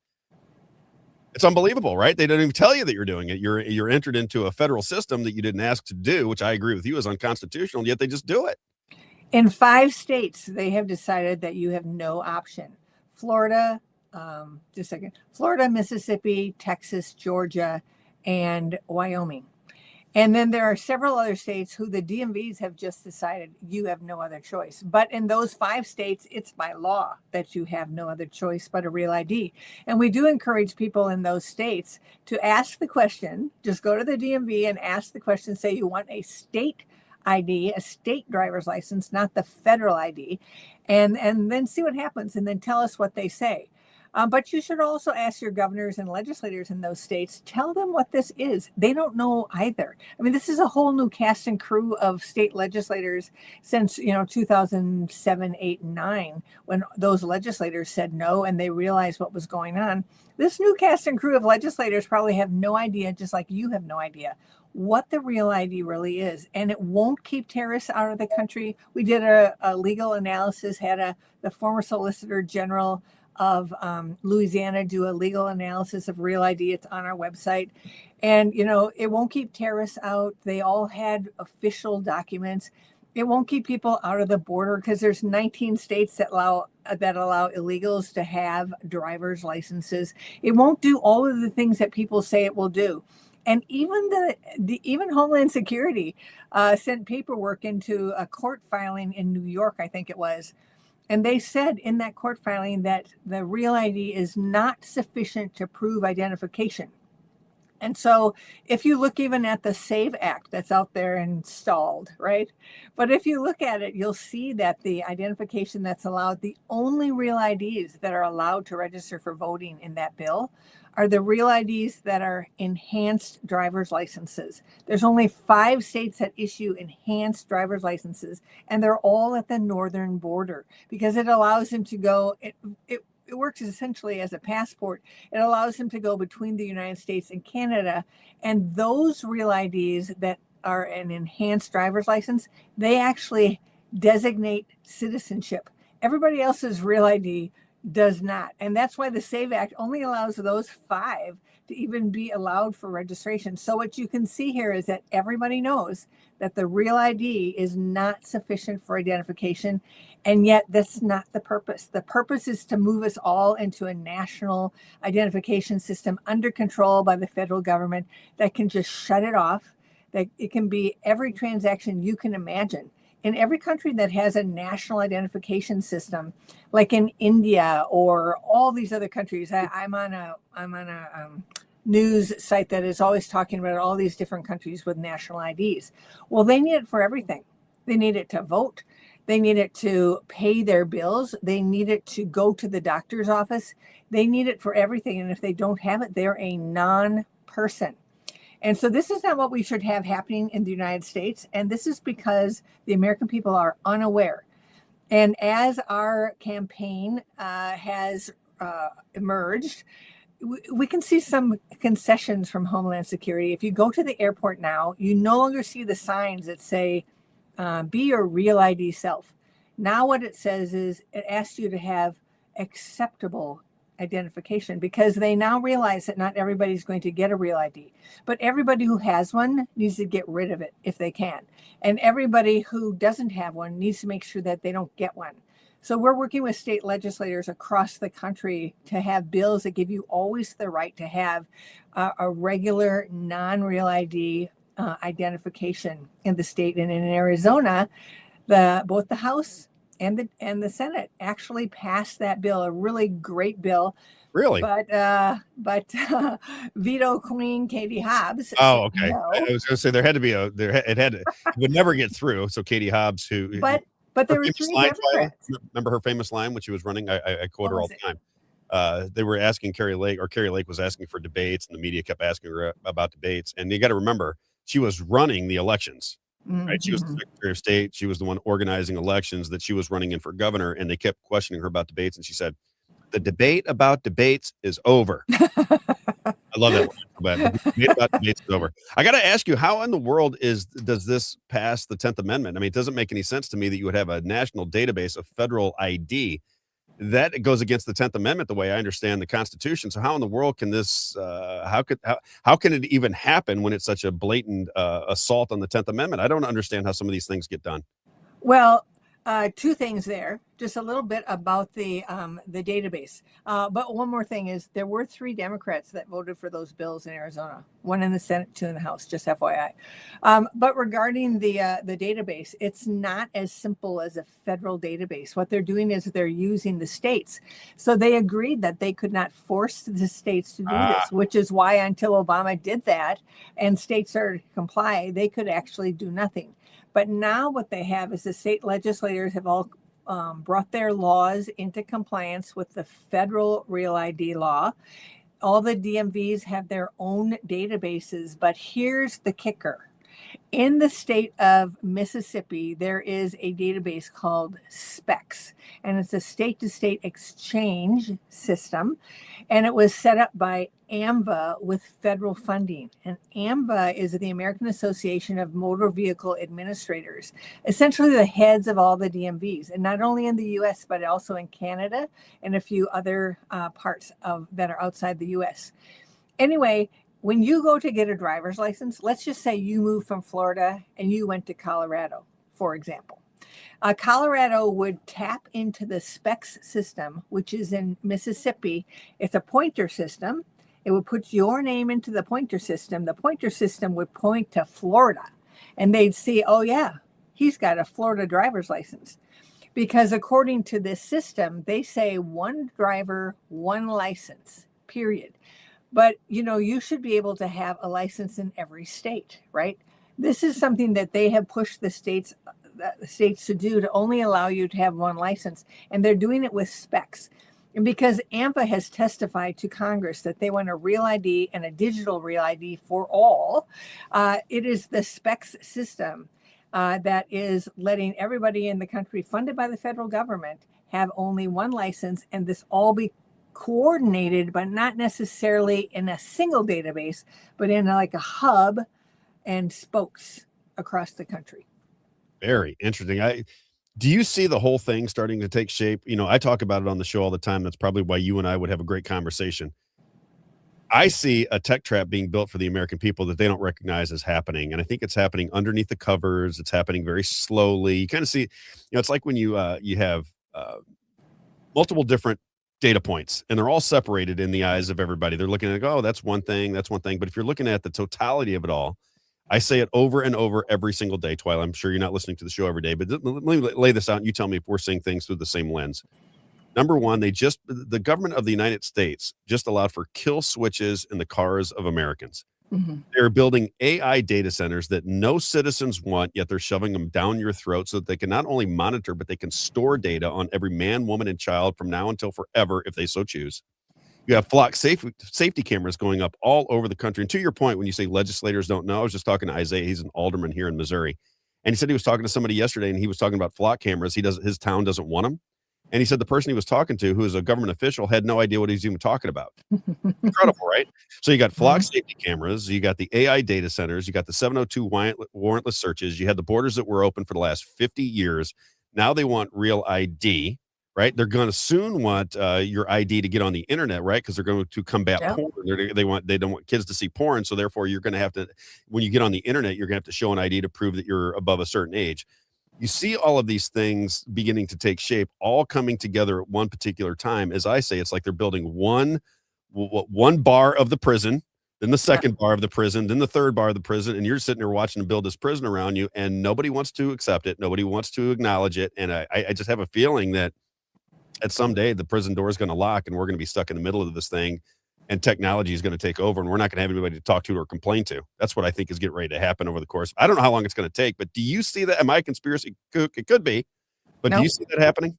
So it's a digital net that's being built, and the digital net is being closed. And right now, it really looks like everybody's, fine and dandy. They don't really see the bars of the prison. They just see some of these conveniences. Maybe they see a flock camera. They don't even know what a flock camera is, right? But the fact of the matter is it's happening. It's happening all around. I think it's being driven by several things. There are the totalitarians in both parties. But there are also the people who just want to stay in power. They want to be part of Congress. They want to be part of the state. They want the donations for their campaigns to keep coming in. And who are the biggest donors? Who have the most money? Of course, tech and healthcare are two of those who have the most money. So when it comes to what's happening in this country and the control over healthcare, which we spend a whole lot of time on, the emergence of AI now and trying to use AI to direct what doctors can and cannot do, the real ID, the digital ID, all of this. I think what you have to see is the digital ID is the key. So if they get the digital ID everywhere, they have the lock and key in hand, and you don't. So it's really important not to get a digital ID. I did see somebody asking the question about whether or not you can switch back. Go to refuserealid.org, refuserealid.org, and you'll see. So I'm looking at that page here. Just roll down that page just a little bit, and you'll see a bunch of documents start to emerge. So there's our video, 6 points. Keep going a little bit further. And then here, the helpful handouts. Look at the helpful handouts. You'll see one of them is Refuse Real ID, a practical guide. There's another one that's like make the switch. And so if you go into that thing, you can see the make the switch. There you go. And most state DMVs are perfectly fine with the switch. Some will give you a little bit of, trouble, and they'll just like push back. Other ones will say no, and we're gathering the stories. So if you have a story of either easy peasy, like somebody told me in California, or Maryland was like, nope, we're not going to let you make the switch. Somebody in Connecticut actually got their member of Congress or their state legislator to help them make the switch because they've got no law saying that they can't have a standard state driver's license. Make sure that you understand that this is a federal ID, not a state ID. And when you start to parse it out like that, it starts to make sense for people. But if you just call it a real ID, it's like, oh, okay, real, good. I had a young person say, well, yeah, I mean, I want a real ID. Why wouldn't I want a real ID? Right? And then when he realized what it was, he was like, well, I've been snookered. Right? So, call it a federal ID, call it a national ID, call it all of those things, but don't call it a driver's license because it's no longer a driver's license. It's a national identification card under federal control. Great. More good news, Twyla. I got to ask you this. I know I get frustrated with when the people rise up. I know. Because 44% of the American public have said no to the real ID. And we want to make that 46 and 48 and 50. And now all of your people know that they can, for the most part, unless they're in those 5 states, they can say no. They can cause those numbers to rise and thwart the system. But don't get a digital ID. If you don't have a real ID, don't digitize your ID because if they can't get a real ID, they want you to have a digital ID because that's under control. I'm going to go get, I'll do it on Monday. So I'll run and I'll grab a different driver's license from the state of Florida. And I'll let you know how they go about it. Right. Cause I didn't know that I didn't know I had a real ID. I was doing radio out of Missouri and they brought it up and I said, well, I wouldn't get a real ID. And somebody in the chat said, I thought you were from Florida. And I said, I am. And they said, do you have a driver's license? I said, yes. And they said, then you have a real ID. Mm-hmm. They were right. Yes. I didn't even know it. All right. Do you think, and I think I know the answer, but I want to see if you can explain it better than me. I believe that ultimately the be all end all is the currency. If you just think out how does a government get total control over its citizenry, the number one thing you'd say, well, if I had control over everything, what would it be? The ability to purchase and to live in this world that we live in. So if you can tie a digital ID to digital currency, all of a sudden there is just, if you don't get your vaccinations or your boosters when you're supposed to get your boosters and they say hey, you got to do this before you go into a grocery store. Well, then I'm not going to be able to get into a grocery store. I'm not going to be able to buy food. I'm not going to be able to pay my rent because they're going to take my digital. And this may be down the line. I think this will be a drip. I don't think this is happening tomorrow. But do you see the two working together, digital ID and digital currency at some point? Yes, and of course it's happening drip, because we're not China. China can just impose it, which is exactly what China did, and that's why you saw all the control during COVID. That's what's coming to this country unless the American people stand up. We will have a social credit system. We will have a carbon credit system. We will have all the control because you cannot buy and sell without the real ID is where we are going. And if you look at India, there were stories back when India imposed the national ID of some people who actually died. They starved to death because they couldn't figure out the system. The grocery stores wouldn't give them groceries because they said, no, you have an invalid ID. And they're like, well, how do I fix this? Anyway, I think it was something like, I don't know if it was 12 or 24 people that died during that time because they couldn't figure out to get through the bureaucracy to get the ID that the grocery stores would allow them to have. So this is the kind of thing that can happen because they became a non-person and nobody would interact with them. Right. And then when it's the system, Twyla, I don't know if you study, I like to study systems. Once it's the system, it's just the way it is. And nobody thinks anything of it. My wife is like that. I'll complain about a law or something that I see that is just absolutely ridiculous, and I can't get my mind off. I'm like, that was just so dumb. Why would they? And she goes, oh, it's just the way it is. I'm like, I know it's the way, but it shouldn't be that way, And I think when you get systematic and conditioned, you just make for everything that is nefarious in your life, everything that makes your life less fulfilling and more uncomfortable. You just accept it because that's the system, and you live within that system, and that's just the way it is. So you got to be very careful of how the system is manifesting itself, is what I think. I got to ask you, just a personal question. When you're at dinner, you start to talk to somebody about this that may not know anything about real ID. Do they look at you like you're crazy? I always wonder, because I get some people go, really? And they'll get very interested, and I'll start telling a story, and they're locked. It's like it's like I'm on radio, and they're riveted with every word that I have to say. And then I'll bring it up to people, and they'll just act like this guy's. I can see it in their back of their mind. This guy is crazy. He thinks they're going to have real ID, and it's going to relate to currency, and this guy's nuts. They don't say it, but I can see it in their eyes.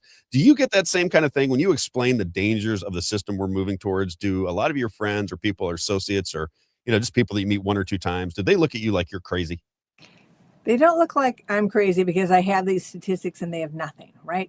However, what they do say is that, well, they'll say two things. One, they'll say, well, we already have a passport, so that's a federal ID, so it doesn't matter at all. But that's not true. And I will tell them the reason that's not true is because if that were true, then you'd have to take your passport book all over the country. Right? They don't want you to take your passport book all over the country. They want you to have a new ID called a federal ID that's under federal control. So the only thing that your passport is for is to get you in and out of the country and to use while you're in a different country. It is for exit and entrance. But the real ID is going to be for all transactions in life if that's where we go. And the second thing that they will say is, well, we have no privacy anyway, so it doesn't matter. And I'm like, I get that a lot, by the way. That's one of the biggest answers to me is like, Rob, they're already spying on you through your phones and your computers. I'm like, so we should make it so they can not only surveil you, but that they can store the surveillance for the rest of your life if they want to. We're just going to say okay to that, and we're just going to go, well, we're surveilled anyway, so let's just make it complete. I don't understand the argument with people, but that's the argument I get most, Twyla. That's the one I get most. Yeah, well, the fact of the matter is, I have to just say, there's a lot of American people who haven't figured out what the facts of life are. And the facts of life are that privacy is the foundation to freedom. I cannot actually imagine anybody in America not wanting to be free. And as soon as we get to China and that kind of a China thing, and people, you had somebody that just made sent you an email that just said, I couldn't get a phone without an ID. Well, there's some things you can't get without an ID. But it's under state control today. It's under state control. And you can go march right to the Capitol or into the home of your legislator to change that. But what if it's under federal control and the federal bureaucracies? And so that's a huge distinction. Moving to federal control and where all of the interactions in life are under federal control, no longer under state control. And then we move into China. And imagine if we get an AOC or a Gavin Newsom as a president. And these are two people who want to have 15-minute cities. And they don't want you to be able to go outside your 15-minute cities. And they want to tax you if you go outside your 15-minute cities. Isn't it better to, rather than having a huge American revolution, a second American revolution, as they're doing in Hong Kong, trying to fight China? Isn't it better to fight now, to realize what's going on, to realize you have to have privacy in order to have freedom, and to start saying, okay, I figured it out. Now let's go backwards. We should not just say, well, we give up. We give up. Yes. We should not do that. We're Americans, and there will not be an America except in name only unless we actually stand up. Yeah, it's moving in that direction. I agree with you 100% on the way you're viewing everything. This is basically my show, is trying to get people to wake up and say, wait a minute, we have the greatest country in the world. I love Mhm. this country. Do I recognize we made a lot of mistakes? I'm Mhm. against wars that have went on and are going on now. I'm against all that stuff, but I love this country. And the reason we fight for it is not because we're black pillars or that we think the world's coming to an end or the skies are gray all the time. It's because we love the country and we want to return it back to a constitutional republic because it's moving away from from spread power, right? And it's Mhm. moving toward consolidated power. And once it moves to consolidated power, as Robert F. Kennedy Jr. said many, many times, the government doesn't give you back your freedoms. Once they take it away from you, they don't give it back. So you better fight for it while you have it, or you're going to lose it. And I agree 100% with that statement. A couple other questions I want to ask of you. Anybody at the federal level that's giving you some love, like when you say these things are going on, and you say we need to reverse this movement, we should not be having real IDs, we should not have federal databases for, especially with the 10th Amendment. Anybody in the federal government that's working with you to reverse the real ID problem? So here's something that all your listeners can do today or tomorrow. No, not tomorrow. It's Friday, right? That's right. Okay. That's all your listeners can do today is just look up Rand Paul, U.S. Senator Rand Paul. He has a bill to repeal the Real ID, but he's not moving on it. Yet he is the chairman of the Homeland Security Committee. So he could do something if he felt enough pressure from the American people. He could hold a hearing, bring all of this out into the open. And he needs to hear this. So we with other people got him to the point of the bill, right? Now we need the hearing. And so I will say that the Trump administration, whoever in the Trump administration got our letter to President Trump, we heard from the TSA, and the TSA said, the White House has sent us your letter. And then they proceeded to say that we were basically blowing smoke about the realities about the Real ID. And so we have on our website, in that little section that you were pointing out, we have our redlined version of the TSA letter. So we've just crossed out things, put in truth, so you can see what the TSA told us and essentially what we told them back in the red lines.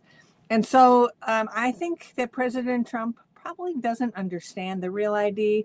Certainly Kristi Noem led him far, far astray. She lied. She said things like, you can't fly without a Real ID. There are 17 acceptable IDs to fly.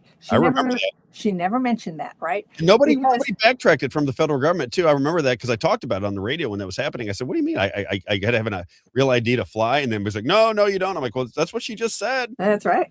That's right. She Right. just lied about that because her whole thing apparently was getting us all into this digital trap.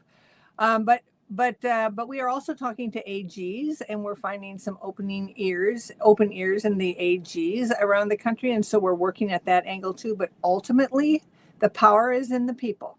The power is in the people. The people who refuse to submit, refuse to comply, don't get a digital ID, don't get a real ID. Take that payment off your phone. Start thinking about all the things that you do that are helping them to build the system. Stop paying with your phone. You're just moving to digital currency by having payments on your phone. And so don't help them build the system and build the infrastructure by accepting all of these ways just because it's convenient and cool. Convenient and cool will be the end of the Constitution if we're not careful. Amen. Twyla Brace. Twyla, are you going to be in town soon, as I understand it? I You're am. in Missouri. You want to just promote that for a minute? Maybe get some people out to see what you have to say? Yes, I am going to be, and here I should just pull it up so I can remember the name, actually. Here we go. I'm going to be at the Rock of Cape Church. The Gardens of Liberty in Southeast Missouri are having both Alex Newman and I at a Cape of the Rock church event. And it's called Then and Now, and it's comparing 1776 in honor of the 250th anniversary of this country, 1776 and 2026. And the two of us are speaking at Cape of the Rock Church starting at 6:00 p.m. in Cape Girardeau. Again, it's called 1776 to 2026, Then and Now. June 30th. June 30th. Tuesday, June 30th, 6 p.m. All right, let me just recap that for everybody. Then and Now, 1776 to 2026. This event is being held in Cape Girardeau, Missouri. Twyla Brace, or is it Brace? Braze? Braze. Braze. You sent that to me, and I should remember that. I apologize. Twyla Braze and Alex Newman will speak at Then and Now, 1776 to 2026 on Tuesday, June 30th in Rock of Cape Church in Cape Girardeau, Missouri. The event commemorates America's 250th birthday. All right, there it is. That's what I was looking for. I was like, there has to be some kind of poster or something that we can put up there. And the genius. My producer's a genius, and he like all the time because I'm not a genius. Twyla, fantastic. I'm with you 100%. I think we're on the same page. I'll have you back on again. Let me know how things progress with you. I know that's a battle that you're fighting, something my show is very interested in, both when I was on the radio and now that I'm doing podcasting. These are the stories that I think people need to recognize and really understand what is happening, because I don't think most people are putting two and two together, and it's very concerning to me. I appreciate you taking the time to speak with us. We'll talk to you again soon. Thanks so much. You got it. Have a great day. All right, everybody. Twyla Bray. What a great name, Twyla Braze. What do you think, Isaiah? More more of this narrative that we are, and I think people have 2030 agenda. Well, I think they have the sense that a lot of people do anyway, that government is benevolent to a degree. Yes. Especially Democrats, right? Democrats think government should take over everything. That's why you get, communist and socialist ideology on that side of the fence. But I look at it and I think, man, how can people continue to allow this tech trap that's being built all around us, knowing that this government just stuck needles in your arm by mandate, had left your borders open for 30 years, indoctrinated your kids, sold you climate change? I mean, how much do people need to see before they go, wait a minute, maybe these people are up to no good? Yeah. I think it's because technology made a lot of things more convenient for us. And so we saw how technology was being used similar to the Industrial Revolution, you know what I mean? Where things were becoming more convenient.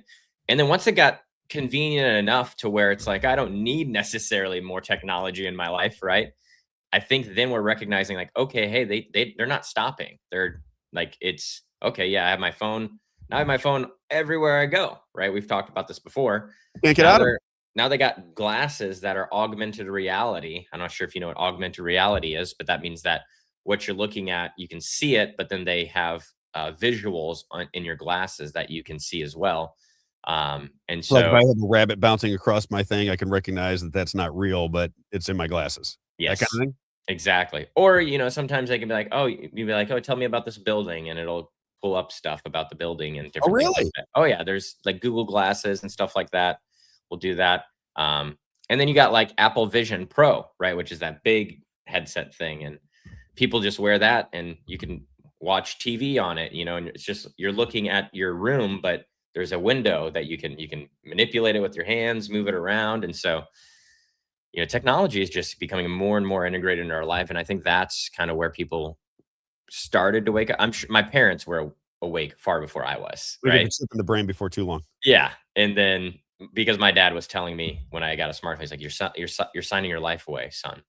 When you click that button right there, you've just given, he worked for the government. And so he's like, when you click that button, you're giving away all your rights, just so you know. When you say, I agree, it's a transfer. You're not getting anything for free. They're getting something from you. I was like, okay, Dad, yeah, turns sure. out he was right. Yep, right the whole time. Turns out he was right. Well, you know what it did? The phones, and there's good and bad. There is good and bad in everything. You don't know that one? Learn to live. No. We learn to give each other what we need to survive. You don't know that song? No. I'll sing the whole thing for you if you want me to. Anyway, we'll see if someone knows it in the chat. but what happens is you end up getting addicted to these things, and it becomes such a part of your life that you really can't get out of the way, right? It just becomes, it's a problem for me. My wife complains, and she does the same thing. When I want to come home and I want to spend some time with my wife and we just want to talk or do something, we can't get away from our phones. It beeps, and she goes, well, it could be my daughter, let me check it out. Or it could be work. I'm waiting for her. I'm like, you never have that connection anymore the way you had it when you were kids, when there was really not much else to do. You sat across from each other. You learned how to talk to each other, communicate with each other, know about each other, really understand people. It really is harder to do that now because nobody has the attention span. Nobody has the attention span to do anything, myself included. I'm not, I'm very similar to that. I would assume you're that way. Don't you, glaze up? We were talking about it last night, weren't we, Isaiah? Oh, you have somebody talking to you, you look them right in the eyes and you're shaking your head and you have no idea what they're talking about because your head is off somewhere else, right? Because of all the information now that you're absorbing through technology, cell phones, the websites, the whole thing. Can we do gracehauling.com? Gracehauling.com. Is Rumble still down? It's down for video. It's going to be down for the whole show. And so until we reconnect it, it'll basically, I'm not getting too far in the weeds. Basically, Rumble generates a unique stream key is what it's called. And that is connected through StreamYard. And so what we need to do now is that stream key is one key that we can use constantly and reconnect every day. And so we don't have to do it every day, but sometimes you have to refresh these stream keys to get them to work again properly. And so it's something that happens. It's technology, It's just a unfortunately. drag. All right. Yeah. GraceHauling.com, GraceHauling.com, GraceHauling.com. Outstanding customer service, competitive pricing. Been around for a long time, since 1998. It is my good friend Gary Schneider. As he likes to say, Rob, but for the grace of God, I would not have such a thriving business. The reason you see the cans and the dumps and the trucks all over St. Charles County, you can't miss Grace Hauling. The reason you see so many trucks and dumpsters and trash cans and so forth is because people love doing business with Gary Schneider. If you've met him, you know he's a terrific person, does a lot for conservative ideology around the state, and just a terrific human being. Like I said, Isaiah, I was sitting at the corner in his hometown. We were having a burger, and I'm telling you, every car that went by is waving to him. Hey, Gary. And he's like a legend out there. It's just amazing. Awesome. GraceHauling.com, GraceHauling.com, GraceHauling.com. As we like to say, we try to get best in class. We try to get really good small businesses that give back to the community, that are just, salt of the earth people. And here's another one, GraceHauling.com. As I said, outstanding customer service. That's where they pride themselves. Competitive pricing. If you are a commercial customer, 2, 4, 6, and 8-yard dumpsters. If you are a residential customer, always remember, if it's trash, if it's rubbish, it's GraceHauling.com. Recyclables, yard waste, and bulk pickups, it is always GraceHauling.com. GraceHauling.com. And one more time for the people in back, GraceHauling.com. That's right. All right. Why don't we do one more? Let's do Mitch. I wonder if Mitch is listening. He was listening earlier, I think. Yeah, he made a comment earlier. My man, Mitch and Brian from Rocket, ROCKIT careers.com, for all the small to medium-sized businesses out there that just do not get the job done with their own human resources. We give you another option. It's less expensive, it's cost efficient, and they put better candidates before you. That's the real key. Anybody who's running a small business and has, 10, 15, 20, 25, 30 employees, you know that if you don't get the proper personnel, you cannot run your business properly. It just causes a headache. These guys have done the work for you. They have a network from coast to coast. It doesn't matter what the profession is. They know how to put the right people into your business. They are a talent recruiting job placement service, been around for a long time, and they actually care whether they do good work for you. It is Rocket, ROCKIT careers.com, 636-778-2419, 636-778-2419. And as always, every day we say it, if you're out of work or you hate your job, if you're sitting in that cubicle right now and you're thinking, I just can't do this anymore, but I have to feed the kids and I have to pay the bills, therefore I'm stuck here. Always think Rocket, ROCKIT careers.com. Let them help you launch a new career. RocketCareers.com. Our good friends Mitch and Brian, 636-778-2419, 636-778-2419, Rocket, ROCKIT careers.com. All right, we're going to bring in here in just a minute Dr. E. Michael Jones. And I don't know how much you know about him, Isaiah, but I think people are absolutely going to love this guy. Fascinating, brilliant mind. And he is, I'm going to let him tell his background of his story. But if you watch, if you go on YouTube or he does a program on Rumble, just a fascinating guy. He kind of takes religion and he takes the aspects of how society is built, how it got off the rails, and who's behind it. He talks about the subversion of the Catholic Church, Isaiah, right? Mm-hmm. So he's a Catholic. I was watching him do an interview last night preparing for the show, and he was doing another podcast where he said, if you go to Grok and you put in his name, it says that he's this conspiracy theorist who has no affiliation with the Catholic Church. And he said, it's crazy. He goes, I am, that's probably what I'd say about Rob Carter and Isaiah Asher too. Right. He said, but they smear him because he disagrees with what the church is doing, but not the faith itself. Right. Believes in the faith. He just sees the church sometimes getting off the rails for nefarious reasons, and gives a lot of he's a brilliant mind. I think you're going to get a kick out of it, Isaiah. You're going to get a kick out of it. I saw him on fascinating. Yeah, he's a fascinating guy. This is what it says about him as we prepare. It says, in the fall of 1980, E. Michael Jones was an assistant professor of American literature at St. Mary's College. After receiving his PhD from Temple University in 1979, Jones had moved his wife and 2 children to South Bend, Indiana, to begin what he thought was going to be a career in academia. But God had other plans. 1 year into the 6 years of his tenure track position, Jones got fired because of his position on abortion. So he's in a Catholic university and he gets fired because he stands firmly against abortion, right? This is a Catholic university, Isaiah. So this is kind of where things begin. He decides to leave academia and he gets into writing books and learning about history. And I think does a terrific job of communicating it to people. So if you are a Dr. E. Michael Jones fan, he'll be on here in about 9 minutes. Don't forget E. Michael Jones. A lot of books that he's written. I think you'll really enjoy the conversation. What else did we want to get into today? We talked Ebony about and Ivory was the song. So of course it was. I almost guessed that. El Shankovich. El Shankovich. Yeah. Nice. I almost guessed that song. That's funny because I do know that song. Well, I mean, I sing it exactly like they do. I mean, I have the combination of my voice in comparison to Michael Jackson and Paul McCartney is almost dead on. You can't tell the difference. I think everybody knows that, right? Can we talk about social media and the social media game for just a bit? It's clip number 6, Isaiah, because we've got about 7 minutes. I want to get a couple other things out here. I wanted to do that Sandy Hook thing too. I think the Sandy Hook video is so fantastic. But I want to start with what's going on in social media. I talked about this with you last night, Isaiah. I sent this to you. I said, have you checked this out? Now, I just want people to understand what we go through, right? We're putting 3 to 4 hours of live content out 3 to 4 times or 3 to 4 hours every day, 5 days a week, right? I was also on the radio for the most streamed political talk station in America, right? With Real Talk. I was on News Talk. I had a podcast prior to that. And I think I have 2,500 followers on X, Isaiah, despite the fact of putting constant content up. Let's take a look at this social media. This is called DSA. DSA was established, if you bring it up, Isaiah, maybe just bring it up on X. Just bring up DSA on X. Check this out. If you're somebody who's into politics and media and how messages are spread, you got to get a load of this deal here. DSA. This is the warning against democratic socialism. That is DSA watch. DSA watch, right? Oh yeah, they're watching them. They're going to watch them. Okay, and they're not paying attention to, as Massey said, all the businesses they're buying into now. But DSA watch. Can you blow that up and let's show how long DSA watch has been in existence? When did it open? Joined in 2020. That's this month, Isaiah. So DSA Watch began in June of 2026. They do not do live content.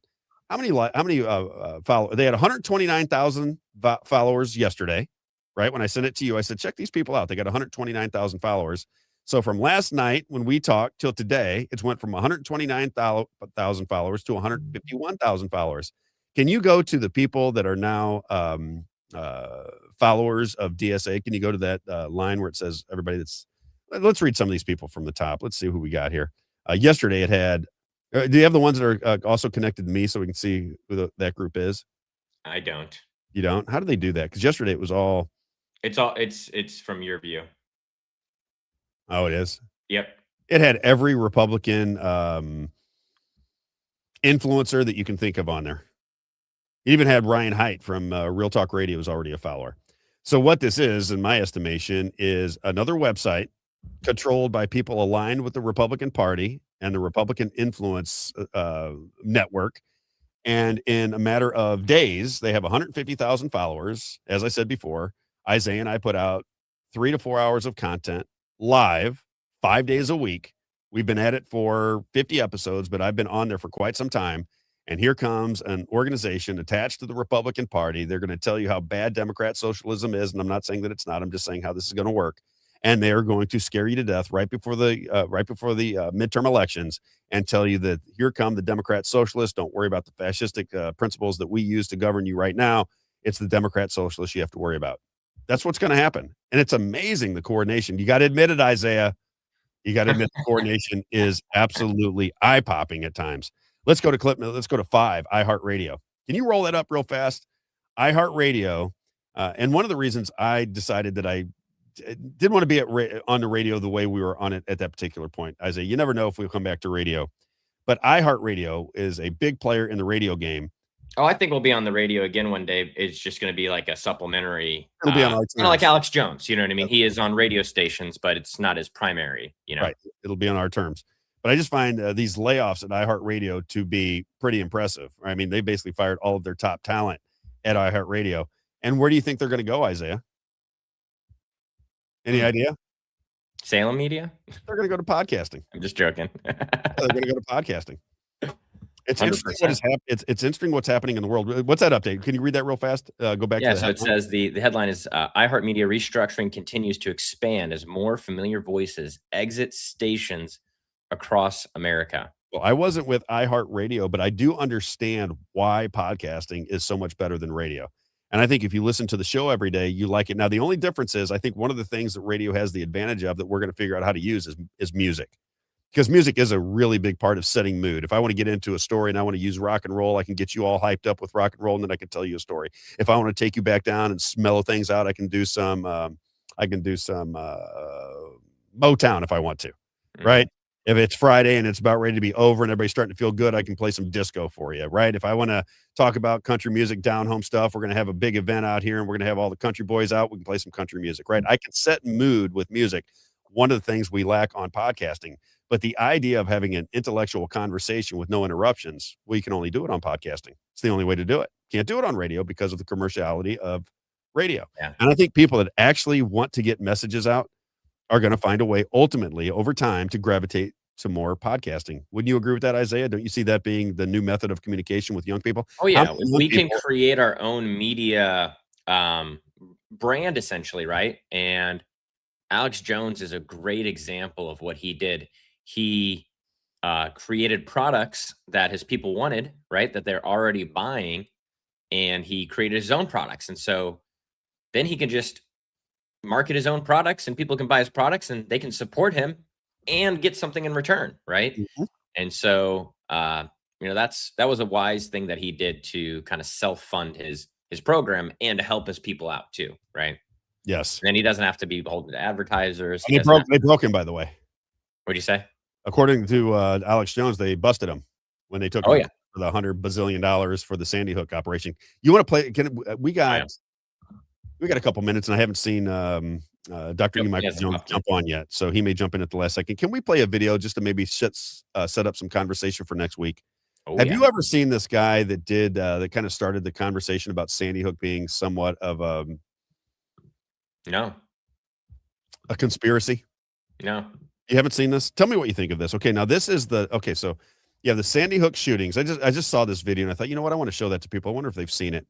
If you didn't pay attention to Sandy Hook and you looked at it and went, oh my God, Alex Jones, what a horrible person. He's saying this event didn't take place. These kids didn't die. What a horrible thing to promote that ideology. Well, there are some reasons why people believed it. Okay. So I want to play this for you real quick. It's clip number 4. Mhm. All right. I think this guy's name is Robbie Moog, if I'm not I mistaken. meant to ask you, there's 3 clips in this URL you sent me. Which one is it? Should be a guy getting ready to do a press conference. There's 2 of those. I don't know, play one, then we'll move it on if it's not right. Okay. Okay. So the one of the reasons people got concerned was this guy's interview. Now, according to the story, his 6-year-old daughter, I believe it was a 6-year-old daughter, was killed that day. Right. So that day at Sandy Hook, his 6-year-old daughter was killed. And then he's going to do this is it. Then he's going to do a live press conference that evening, which CNN was covering live. All right. I want you to watch this guy. And if you look at it, can you kind of understand why people just went, what is going on around here? Play that video real fast. Maybe we'll talk about it next week. Statement. Looks like the family is Watch there. this guy. This is They're him. getting ready to to come to the microphone. So we'll listen in. Okay.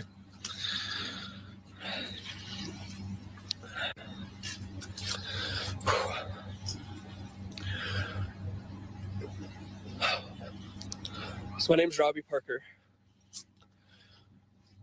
Statement. Looks like the family See what I'm is saying, there. Isaiah? And they're Yeah. I getting think people saw that, and with Alex Jones perpetuating it, they went, that seems kind of odd behavior for somebody who lost their 6-year-old daughter. Look, if I lost a 6-year-old daughter, I can only, everybody says people grieve differently. If my 6-year-old daughter was killed, I couldn't function that day. That's for sure.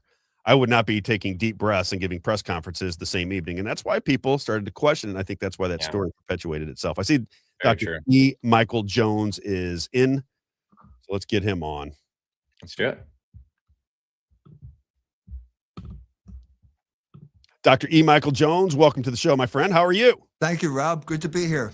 Good to see your face. I am such a fan. We have one of our listeners who said, you got to check out Dr. E. Michael Jones. You were on my show once before, but it was on radio, and I hated it because I think you need the time and space to make arguments. The first thing I want to get across to the audience who may not know you is when you were in South Bend, Indiana, and you decided to leave academia over the abortion issue. Can you kind of tell us how that shaped your worldview and how you moved on from that point? Sure.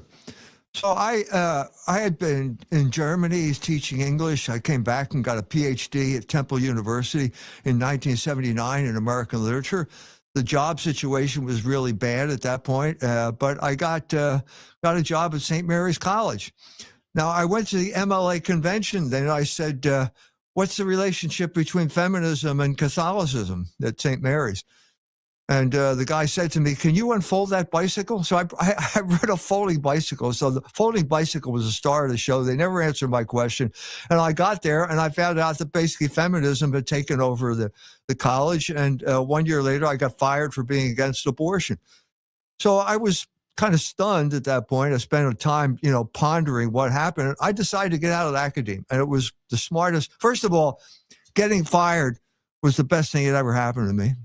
I remember praying to God saying, God, give me my job back. And God was smart enough to know you don't want your job back up there. Forget it. So it allowed me to get out of academia. I started a magazine, which you probably can't do anymore. But back then, we're talking about 1980, started a magazine called Fidelity. It became Culture Wars. It's still in existence, defying all the odds, and became the writer that I wanted to be from the beginning. So that's how I ended up doing what I'm doing now. I've got to ask you about one of your books. I have not read it. I read excerpts from it, and I was watching you do some podcasts talking about it. It's if I get the name right or wrong, you let me know. Libido Dominandi. Did I get it right? Yes. And it says, in just some of the notes that I took, it says you argue the sexual revolution and cultural changes were not organic but engineered. Now, I agree with that. I've been doing my own studies separate from whatever your book is talking about. Can you kind of tell us what the book is about and where you came to that conclusion? Because I agree 100% that it was engineered and orchestrated. Yeah, actually, the proof, the best proof that ever for the book came out after the first edition was published. So 1 year after my book is published, the subtitle is Sexual Liberation and Political Control. 1 year after it was published, the Israelis pulled into Ramallah on the West Bank, took over the TV station, and started broadcasting pornography. Now, what does that mean? What is the meaning of that? Pornography, if you watch movies like People versus Larry Flint, pornography is freedom.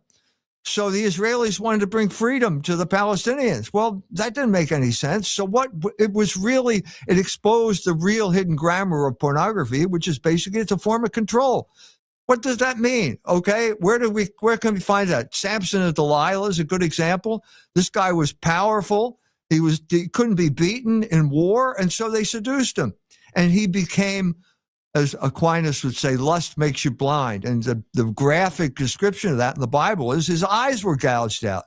And Milton has in his poem, Samson Agonistes, he was eyeless at Gaza, grinding at the mill with slaves. So that was the thesis, and this proved it. It had already been into existence. And so what I did in that book was go back to what I think is the beginning, not of sexual immorality, but the political mobilization of sexual immorality. And I think it was the Enlightenment, and particularly the French Revolution, where they started. French Revolution was mobilized by pornography. The Palais Royal produced pornography. And the Marquis de Sade was the man who started the French Revolution. He was famous as a pornographer. And so what happened over this period of time is that the idea never changed, but the technological implementation of it became more and more sophisticated. So the Marquis de Sade said, well, we need to, the revolution is being threatened. We need to incite passion. So have women dance naked in the theaters. Well, there's a technological problem there. You have a small theater, everybody can see the naked women, but you only have a few group of people. But if you have a big theater, the guy in the back row can't really see anything. So how do you solve that problem? Well, the answer is the motion picture. And the man who understood that, the implications of that, was Wilhelm Reich, who wrote his book, The Mass Psychology of Fascism, at the same time that the Catholic Church was fighting the battle over obscenity in the United States. We're talking about 1933, where the Catholic Legion of Decency basically forced the Jews who controlled Hollywood to implement what is called the production code, which meant no nudity and so on and so forth, no blasphemy, all kinds of stuff were involved in it. And that lasted for 31 years, 32 years actually, to 1965, the end of the Second Vatican Council, when Nostra Aetate comes out trying to propose a new relationship with the Jews. And the Jews, sensing their moment of opportunity, produce a Holocaust film called The Pawnbroker, and they break the code. And within 7 years, you have hardcore pornography on mainstream theaters, movie theaters. And within another couple of years, you have the Communications Decency Act, and pornography is taken up residence on the internet. And now it's basically ineradicable. It's ubiquitous. A whole generation has been wrecked by it. And I was going to say, what is the cultural impact from pornography? I hear people in the church talk about it all the time. You're right. It's everywhere you look. I think the first time I saw pornography, a buddy of mine is in the chat right now. It was through satellite when I was 15 or 16 years old. And it just so blows your mind when you first see it for the first time. If you're a heterosexual male, you're like, oh my God, it hits all the senses for a young adolescent boy. But what does it do to culture, and what does it do to marriage, and how, and was it intentional? That was the other question. Of course it was.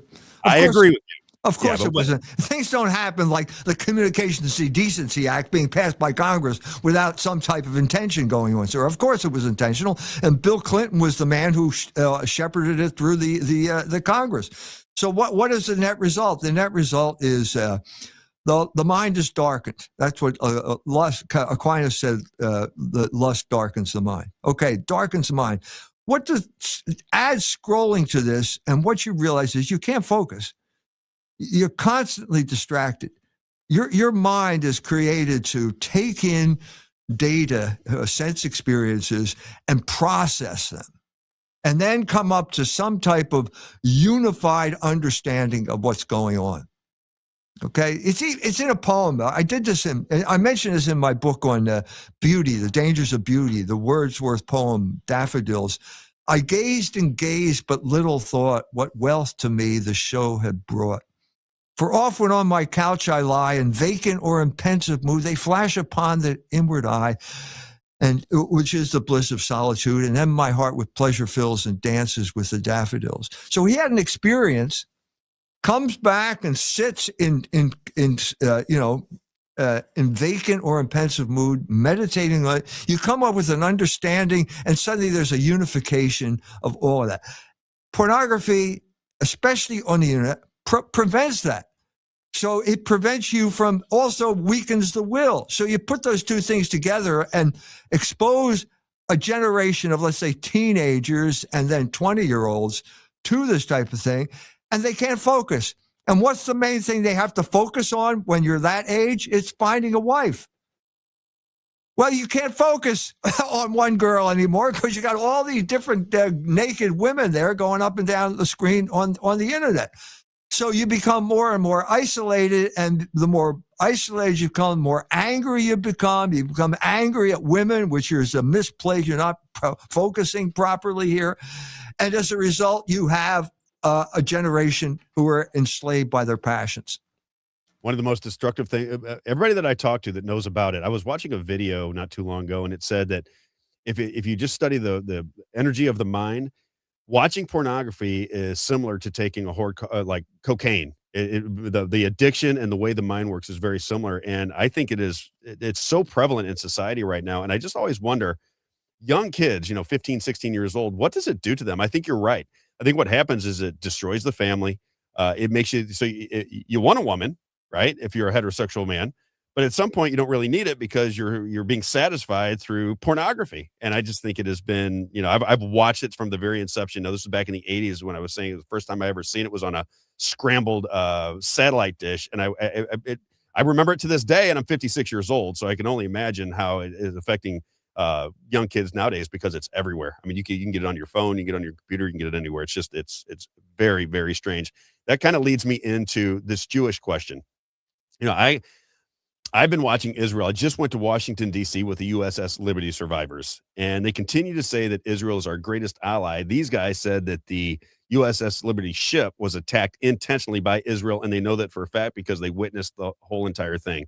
What do you think about the Jewish influence or the Israeli influence on America, and how does that kind of align with what's going on with the Catholic Church right now? As I understand it, they're at odds. Right, the Catholic Church is not happy with what's going on between the relationship with American politics and Israeli politics. Do I have that right? Yeah, I mean, who can ignore it now?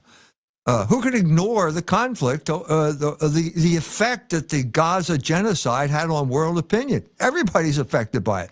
We all stood by helplessly, especially if you're an American, knowing it was our bombs who were killing these people. And apparently the president couldn't stop it. Couldn't even say, no more weapons. So we're all feeling helpless, and the church is trying to address it. Cardinal Pizzaballa was there front and center talking about the attacks on the Palestinians and even Christian Palestinians. Okay, now the problem here is the problem I just described a little bit, because you need the proper categories in order to understand something, and you have to understand something before you can act on it. And the Catholic Church does not have the proper categories. Now, it began with Nostra Aetate. I am not saying that there's anything wrong with a magisterial document like Nostra Aetate. It was passed by 2,000 bishops, okay? It's not just one person. Okay, but there's a problem with Nostra Aetate, and it says the church opposes all forms of anti-Semitism. What does that mean? What does that mean? It's been repeated, and it becomes expanded to the point where you didn't define anti-Semitism. You can't make a statement like that and not define the term. It has never been defined in Catholic traditional theology because it's a fairly new term. It came into existence in 1871. Wilhelm Marr wrote a book in Germany called Der Sieg des Judentums über das Germanentums, where he created the term, which is a form of biological determinism.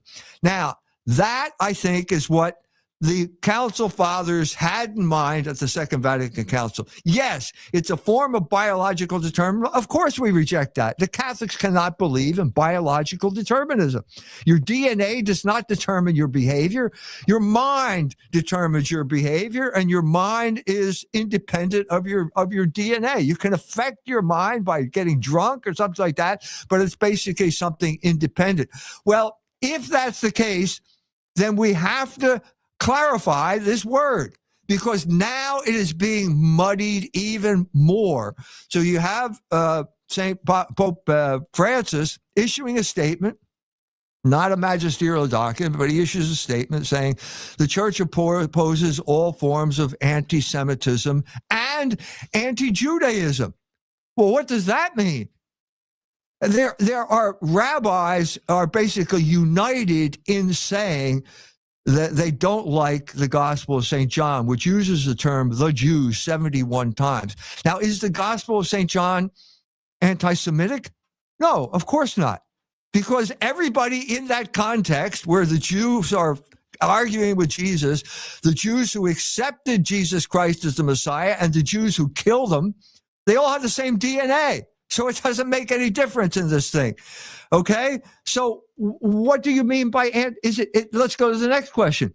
Is the Gospel of St. John anti-Jewish? Of course it is.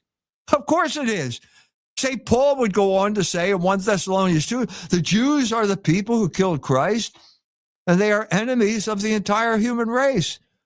Well, that's what we're talking about here. You can't read the primary documents of Catholicism, namely the Gospels and the Epistles and Church Fathers, without seeing that this is a conflict between two groups of Jews.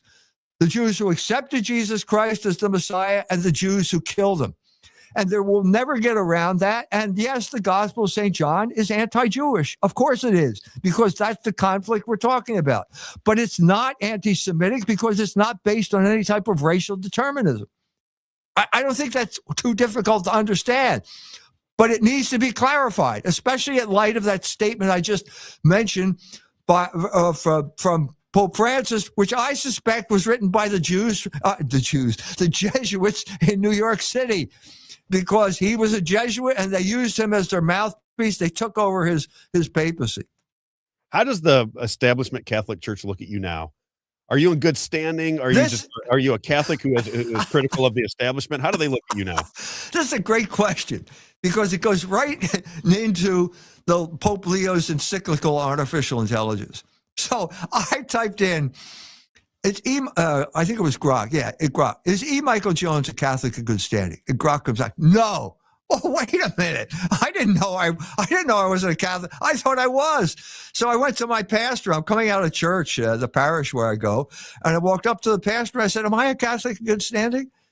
He said, well, yeah. I said, well, you're the only guy who can testify to that, because you're the only guy who knows whether I go up to Mass on Sunday, whether I contribute to the church, whether I made my Easter duty or not. I said, this is a challenge to your authority. You're the only one who can say this. And so it ignited a whole genre of people typing in, is E. Michael Jones a Catholic in good standing? All these people are doing this, and suddenly AI starts backing down under these. It was like Tyson had him on the ropes, okay? And the AI starts apologizing. One of them, I forget which one it was. I just got this the other day. It apologized. AI apologized and said, I was wrong in doing that. I'm programmed to target people like E. Michael Jones. I'm not programmed to go to pastors and ask them whether. So it was really an instructive moment. And what I'm saying here is AI is a threat to church authority. And I think that what Pope Leo said a lot of good things in that magnific, whatever it is, Humanitas Magnificans, whatever it was, said a lot of good things there. But wait a minute, you have to go farther here, because what he said was he condemned deplatforming. Great, I'm glad the Pope condemned deplatforming, but who's behind deplatforming? Can you seriously attack deplatforming without talking about the Anti-Defamation League? No, you can't. They're the ones that got me deplatformed. Why can't you talk about that? We're back at the same issue here. The church simply does not have the tools right now to take on the Jewish question. And that's a crucial issue, no matter whether it's AI, whether it's genocide in Gaza, whether it's foreign policy, whether it's pornography. These are all related to a central issue which the church can't grasp. At this point, they can't get their arms around this issue at this point. And it's turned into a political situation too, because, my family goes to a church in St. Louis, and it's Judeo-Christian values all the time. And as I started getting into politics and watching what was going on, I started to question, the relationship between my church and constantly supporting Israel, no matter what they do. They bomb Lebanon, they're for it. Whatever it is, you have to be in line with whatever Israel is doing. How does the Catholic Church look at that? Because it looks like Protestants a lot of them are on board with anything Israel does politically. Anything they do, any bombings, any killings, and anything they do, we have to walk in lockstep with them. Does the Catholic Church right now push against that? Sure it did. Still to this day, they're still pushing back against it? Of course they did. Pizzaballa, Cardinal Pizzaballa is a patriarch of Judaism. He stated in no uncertain terms. But what do you mean push back against what? What are you talking about? Yeah, trying to inform people that we're on the wrong road here, that Christians are being led astray, I guess is the way I'd put it, because I can't get it. I can't even have a conversation with somebody on that side of the fence. They immediately think that I'm working for the devil if I question anything. Right. You're absolutely right. I've been subjected to the same type of treatment. So let's take a step back here. The AI encyclical, whatever, I was surprised. They brought up Rerum Novarum. That was 1891. What's that got to do with artificial intelligence? Well, it has to do with economic injustice. Deplatform is economic injustice. So, okay, I'm kind of getting the idea. That came out in May of 1891. What came out from the same group of people? I'm talking about the Jesuits at the Vatican under Leo the 13th. What came out in this fall of 1890? A 3-part series on the Jewish question, published by Civiltà Cattolica, which is the official magazine of the Vatican. So if you want to have it's kind of a stretch to talk about AI and Rerum Novarum, but it's not a stretch at all to talk about the Jewish question and Rerum Novarum, because it was the same group of people and they came out within 6 months of each other. So I'm saying this is the missing link that we need to go back to read. Let's have the Vatican have a little seminar on the document they published in 1890, the fall of 1890, because we need to revisit the Jewish question. And the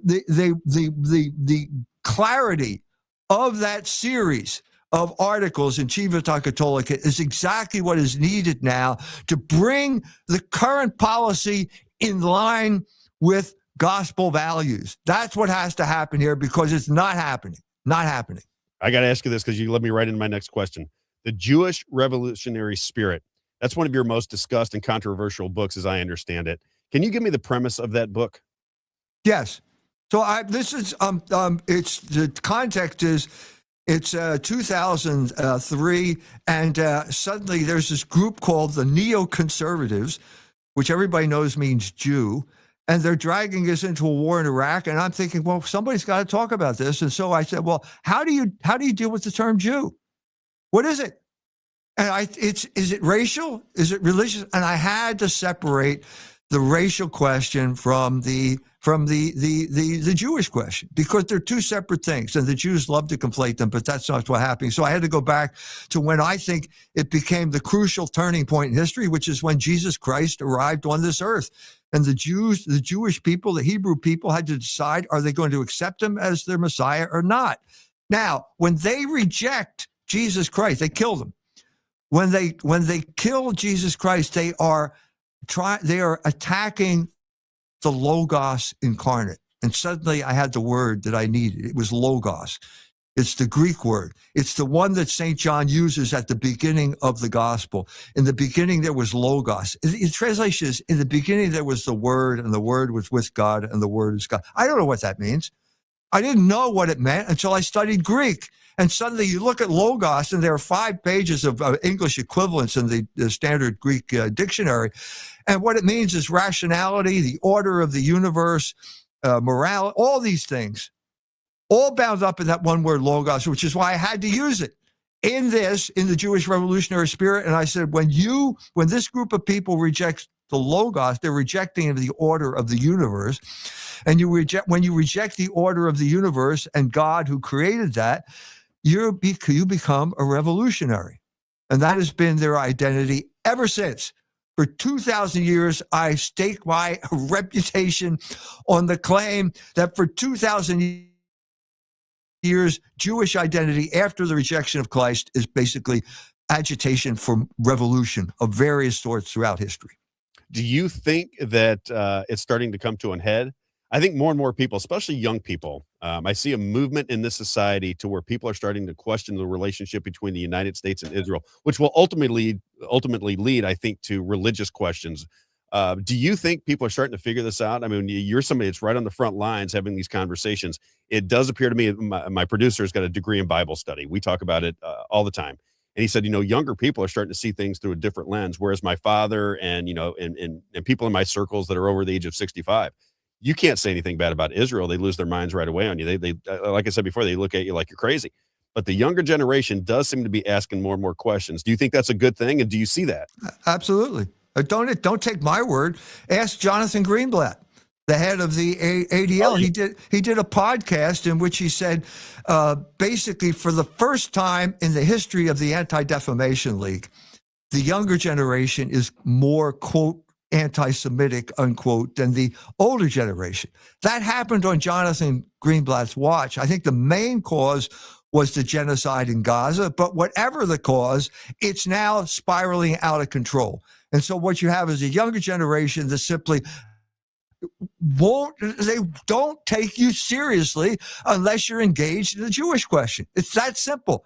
And in a sense, rightly so, because they are the people who are on the cutting edge. Okay, they're going to become the future, especially in the church. I have priests, seminarians who invite me. They have to invite me in secret. It's called the Nicodemus Society that meets E. Michael Jones by night out of fear of the Jews.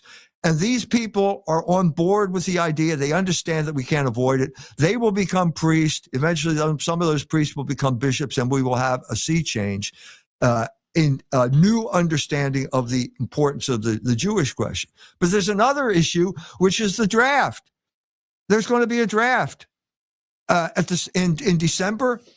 At the same time, we're draft. There's a bill in Congress where it's going to unite the United States military and the Israeli military. Yeah. Now, wait a minute. This is the perfect storm here for this generation. So all I'm saying to this generation is, are you ready to die for Israel?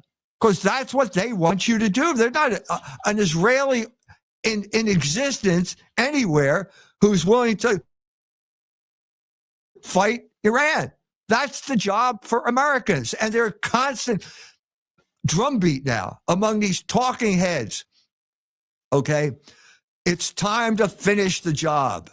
It's time to put boots on the ground. What kind of boots are we talking about? We're talking about the Goyim now, Americans who are now being determined by Israel to go over to Iran and die for Israel. That's not going to work. I don't care who you are. Ask any soldier in the United States military, are you willing to die for Israel? And I think, I know what the answer is going to be.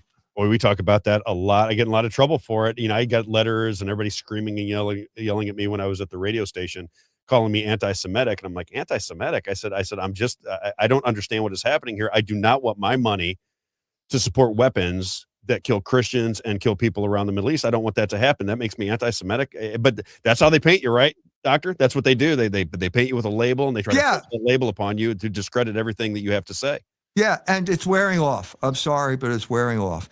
And so the main man where it's worn off is Tucker Carlson. Now, just think about this for a minute. What did it make sense for Fox News to fire Tucker Carlson and then promote Mark Levine? Mark Levine is the man. If there's anyone who will create anti-Semitism, it's Mark Levine. And put him together with Rabbi Shmuley and Laura Loomer, and you've got anti-Semitism bursting at the seams. The main cause of anti-Semitism is Jewish behavior. And these people are being totally obnoxious, totally attacking anyone who disagrees, totally overusing the word anti-Semite and Nazi, as that conversation between Piers Morgan and Tucker Carlson made clear, calling Piers Morgan a Nazi. Does that make any sense, Mark? Is there anyone in charge who debriefs Mark after he makes an ass out of himself on his podcast? Is anybody there? No, I don't think anybody's there, because this group of people, their car has no reverse gear. Okay. They never say they're sorry. They never say we did something wrong. Maybe we should change course. No, it's always full steam ahead until the car goes over the cliff. Absolutely. And if you disagree with them at all, they immediately you're a Jew hater right away. But trust me, I noticed because I went through it. I just want to skip on to another subject because I was fascinated by the excerpts of this book too. The Slaughter of Cities. And you're talking about immigration, urban planning, and post-World War II policies and how that, changed faith in America.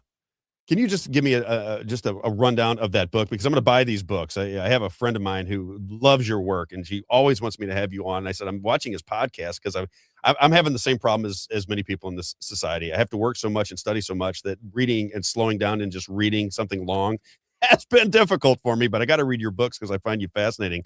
Tell me about the Slaughter of Cities. Yeah. So stop scrolling, start reading. That's right. My mantra. And you can get these books at fidelitypress.org. So go there and buy the book because you will build your consciousness instead of wrecking it by constantly scrolling. So anyway, I have now written my autobiography, and it's called Born Under a Bad Sign. And the bad sign, in short, is called social engineering.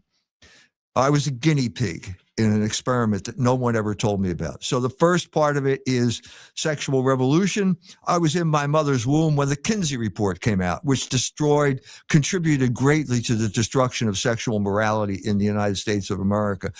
But that wasn't the only form. And the other form was, as I said in my book, this called The Slaughter of Cities, urban renewal was a form of ethnic cleansing. I am the first person who ever said that. Okay, no one has ever said that. There are people like Michelle Obama will take account of what happened, the black migration into Chicago, and said, y'all didn't want to talk to us. In other words, the white folk didn't want to talk to. No, Michelle, it was ethnic cleansing. Now, it was ethnic cleansing created by the big foundations. Okay, the Ford Foundation. By the way, the Rockefeller Foundation was behind Kinsey. The big foundations were behind all of social engineering. The Ford Foundation was behind ethnic cleansing in every big city in the North and the East, especially big cities that had a large Catholic population. So St. Louis was one of them.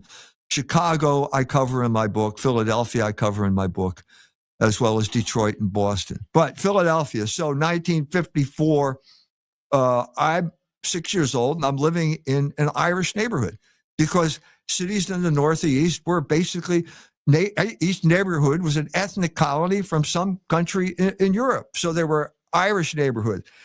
There was, in St. Louis, they had a place called Dago Hill, right? I know. Yeah. I know you're all embarrassed to hear that, but I mean, that was where the Italians lived. Yeah. Okay. So the blacks crossed Lehigh Avenue and they marched north up Broad Street, and the Irish in this the neighborhood, Corpus Christi Parish, or the other parish there, St. Columba's, they panic. And they put their houses up for sale. As soon as everybody puts their house up for sale, the prices plummet. The real estate agents come in, they buy them up at a song, and then they resell them to the black migrants. Now, where are they coming from? Well, they're coming from North and South Carolina. And the man who's doing this is a black minister by the name of Leon Sullivan, who had a big black, a Baptist church on North Broad Street. And he wasn't doing it alone because he was a protege of John J. McCloy, who was the fixer for the Rockefellers, who at that point was the head of the Ford Foundation. Really? So absolutely. This is all covered in detail in my book, The Slaughter of Cities. And that's just Philadelphia. So that was the story. Nobody knew about it. And so you had a parish like Most Blessed Sacrament Parish, 8 blocks by 8 blocks, but it's all row houses. And so it's densely populated. They had enough people in that parish, all Catholics, mostly Irish Catholics, to send their own state senator to Harrisburg to represent them. Okay, and that parish was targeted, and between 1966 and 1976, they all migrated into Delaware County, and it was taken over. The blacks took it over, and at that point, they couldn't send their Martin Mullen, their senator, to Harrisburg anymore because they didn't have the votes as that. Why is that important? Because Martin Mullen in 1964 held up the entire state budget of the state of Pennsylvania because he wouldn't approve a bill that had government funding of contraceptives in it. That was the bone in the craw of the WASP ruling class. That was the story of Philadelphia, which went from a city that was a productive manufacturing city where 90% of the people were Catholics to what it is today, ethnically cleansed, where the most significant cultural event in Philadelphia is the fentanyl zombies on Kensington Avenue. Unbelievable. I've seen it like that. My family and my wife's family came from Kensington, from Fishtown specifically. And that was a working class neighborhood. Not just Fishtown was way older. It was right on the Delaware. It was one of the early neighborhoods. Okay, it wasn't just Catholic, but there was a Catholic presence there. And when you eradicate the Catholic presence from a Catholic city, guess what? You're going to end up with fentanyl zombies. That's what happened too. You mentioned Kinsey. I just got to ask you about that because I saw you doing an interview. We were talking about Kinsey. You said this guy has nothing to do with the understanding of human sexuality. Yet they threw him in there because he was aligned with, I think, the Rockefellers. And again, he kind of writes the book and changes the way Americans view human sexuality. What was the story behind that? Well, he was an entomologist. That means he studied bugs and he studied gall wasp. He was an expert on the gall wasp. Now, what does that have to do with human sexuality? Absolutely nothing. But the CIA was involved in this, okay? Because the CIA put Time Magazine was certainly in 1953, Time Magazine was the public relations arm of the CIA. C.D. Jackson was the man who had a simultaneous job at Time Life and in the CIA. Okay, so they put him on the cover as crew cut, got a kind of nerdy looking guy, crew cut, bow tie, and surrounded by birds and bees. So this is like he's a scientist and a Boy Scout. No, that's a confected identity. That was a category of the mind created by the CIA. What was he? He was a homosexual. Nobody knew this at this time. Nobody could talk about it. He was a homosexual who was angry at the world because he was against nature. God created nature where you're at war with nature. And so what are you going to do? He just loved going to gay bars, talking to the guys there about what they did in the men's room. And you think that didn't have an effect on his idea of sexuality? Of course he did. Of course it did. And so when it came out, he said, 10% of the population homosexual. There's no way in the world was that even close.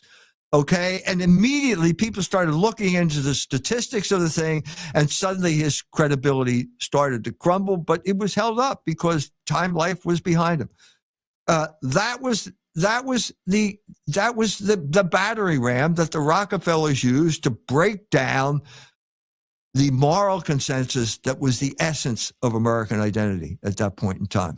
Do you think most of the social engineering that goes on, you talk about the Rockefellers, is it just primarily to move American citizens away from faith in the church? Yes. Real understanding of life. Is it Absolutely. just all engineered consent kind of thing? They got to get you to believe in it.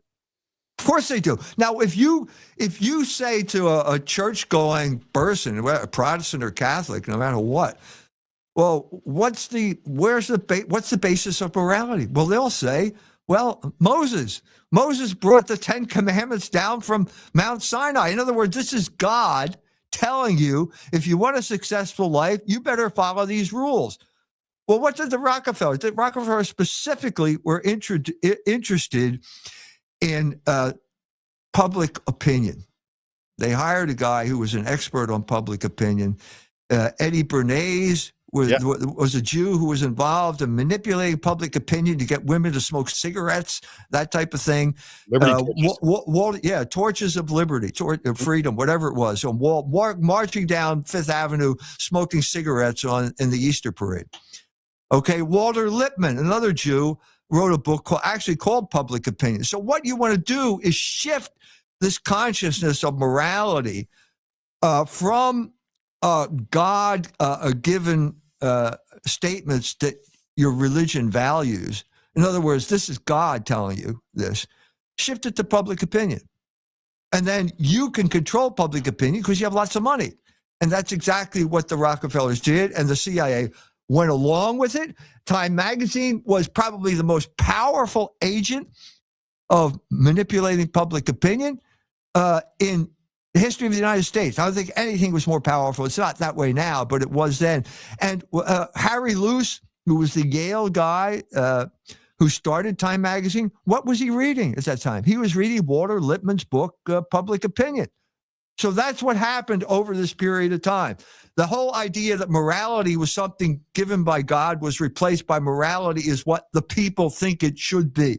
And of course, you have your sexual obsessions. And so now we're going to empower you to impose your sexual obsessions on yourself and then everyone else you come in contact with. And that's the whole story of the Kinsey report. Does it still go on today? You still see the manufacturing going on today? Because I'm always fascinated when I look at Bernays. I like to read Bernays, just the way society is structured based on controlling narratives, right? If you can control the narrative, you control the media sources, you control what people are thinking, you control what they're talking about, you can kind of control human nature. And it does. It's exactly the way you describe it. It takes you away from your relationship with God and it replaces it with what is societal what's the word for it? It's accepted through society. Mores. Well, right. There you go. That's the word I'm looking for. Thank you. And I see it, and it still seems to be going on today. It doesn't seem like people Of course can it is. get out of recognizing that they're being led astray. Of course it is. So what's the main instrument that is used today to determine the narrative? It's artificial intelligence. Yeah. Artificial intelligence. So I have to go. So let me just back up to the good old days. So my guy in local parish somewhere else says, this guy, E. Michael Jones is great. We should have him come to the parish. I'm going to go to my pastor.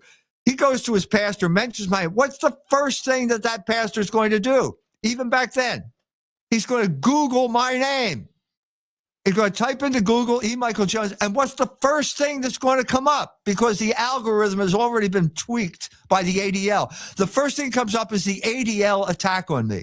So now the ADL determines whether I am a Catholic in good standing or not. And it's even worse now with AI. I mean, Google was bad, but now it's absolutely worse with AI. And a lot of my people know me, had a lot of fun just badgering AI until finally AI, it's like wrestling to the ground, and AI cried uncle and said, yes, I'm programmed to defame E. Michael Jones. Well, there goes the whole value of AI. If the Jew can own AI and tweak it, it's worthless. And if it's worthless, we're on the verge of losing trillions of dollars of investment when this bubble bursts. All the word has to get out. Oh, it's not worth the screen it's written on, and that bubble will burst, and suddenly we're in trouble. Yeah, I see a lot of people becoming dependent on AI, artificial intelligence, and the information that it puts out there. What do you think the future looks like with AI? Do you think humans are going to figure this out, that they don't want to give all of their research and history and everything over to AI that may not be telling the truth? Do you think people are going to figure this out? Because it looks to me like they're putting the system into place. They're already figuring it out. The question is, let's go back to Fox News. Do you want to have people listen to you? Then keep Tucker Carlson and fire Mark Levin, okay? AI, the same thing. Do you want to have people taking this seriously? Then you better make it clear that the ADL is not running your operation. Now, is this going to happen? What is going to happen? Either they're going to go with the ADL the same way Fox News went with Mark Levin, and people are going to get disgusted with it, and they're going to say, I don't need it anymore, and the bubble will burst, and they will lose a lot of money, or they will have a course correction.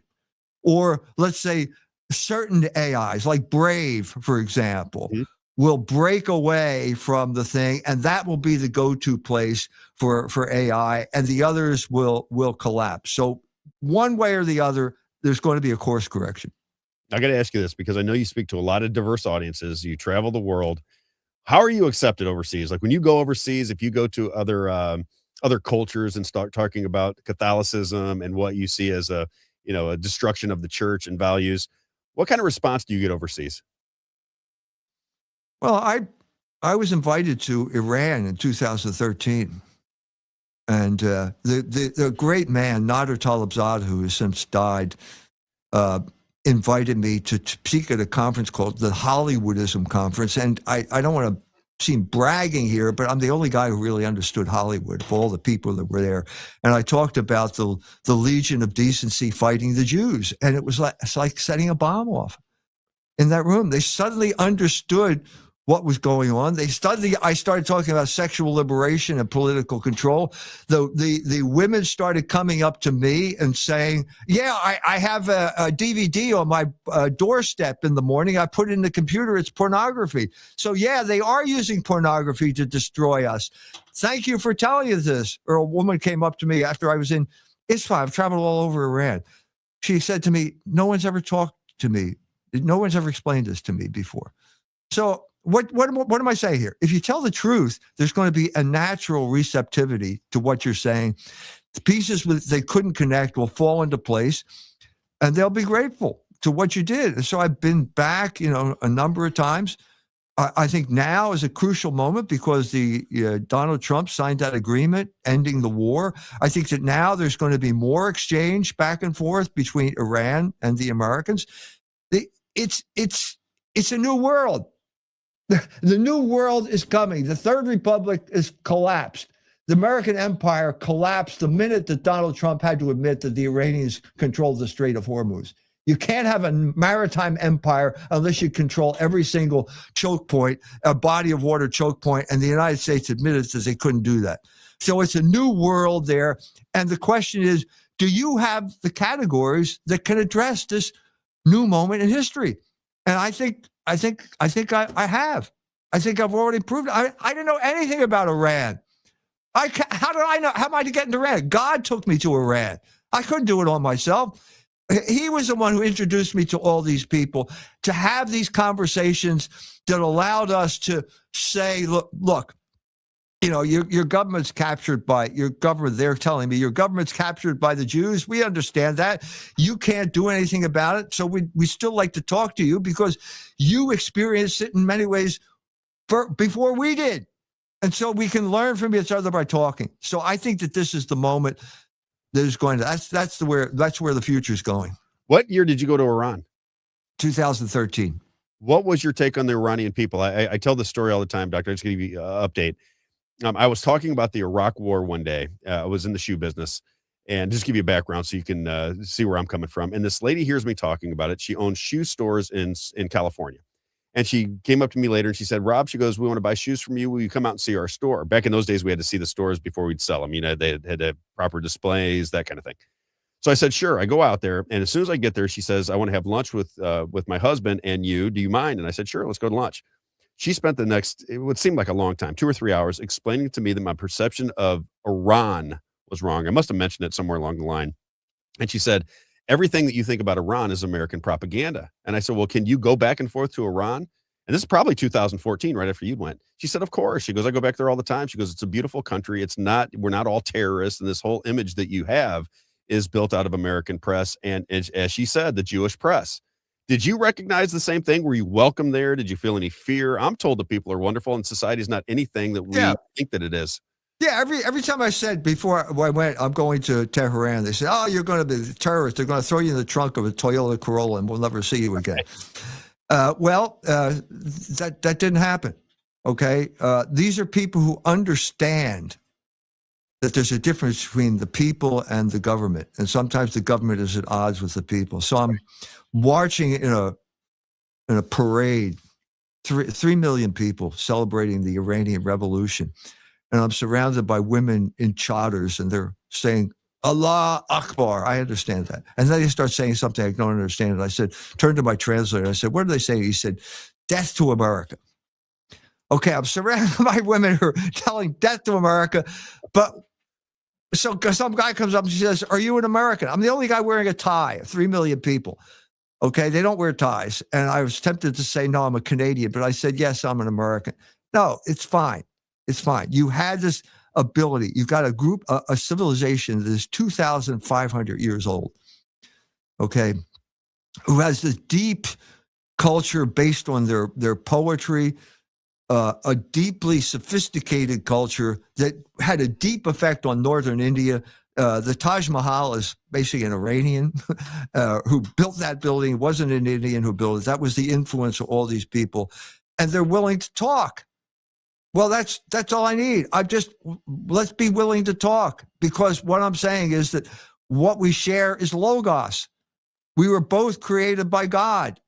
We worship the same God. The difference is your understanding is different than mine, but we worship the same God. And I'm saying now's the moment. Now's the moment to proceed in this regard, because I think that Iran is playing a role in salvation history. It's played this role before. Cyrus, the Persian king, is the one who sent the Hebrew children back from the Babylonian captivity. Shapur II prevented Julian the Apostate from eradicating Christianity from the Roman Empire. The first 3 non-Hebrews to worship the baby Christ, Jesus, were Iranians. They're called the Magi.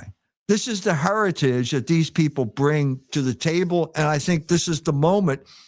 This is the way we can link up, because they're not our enemies. So I'm there.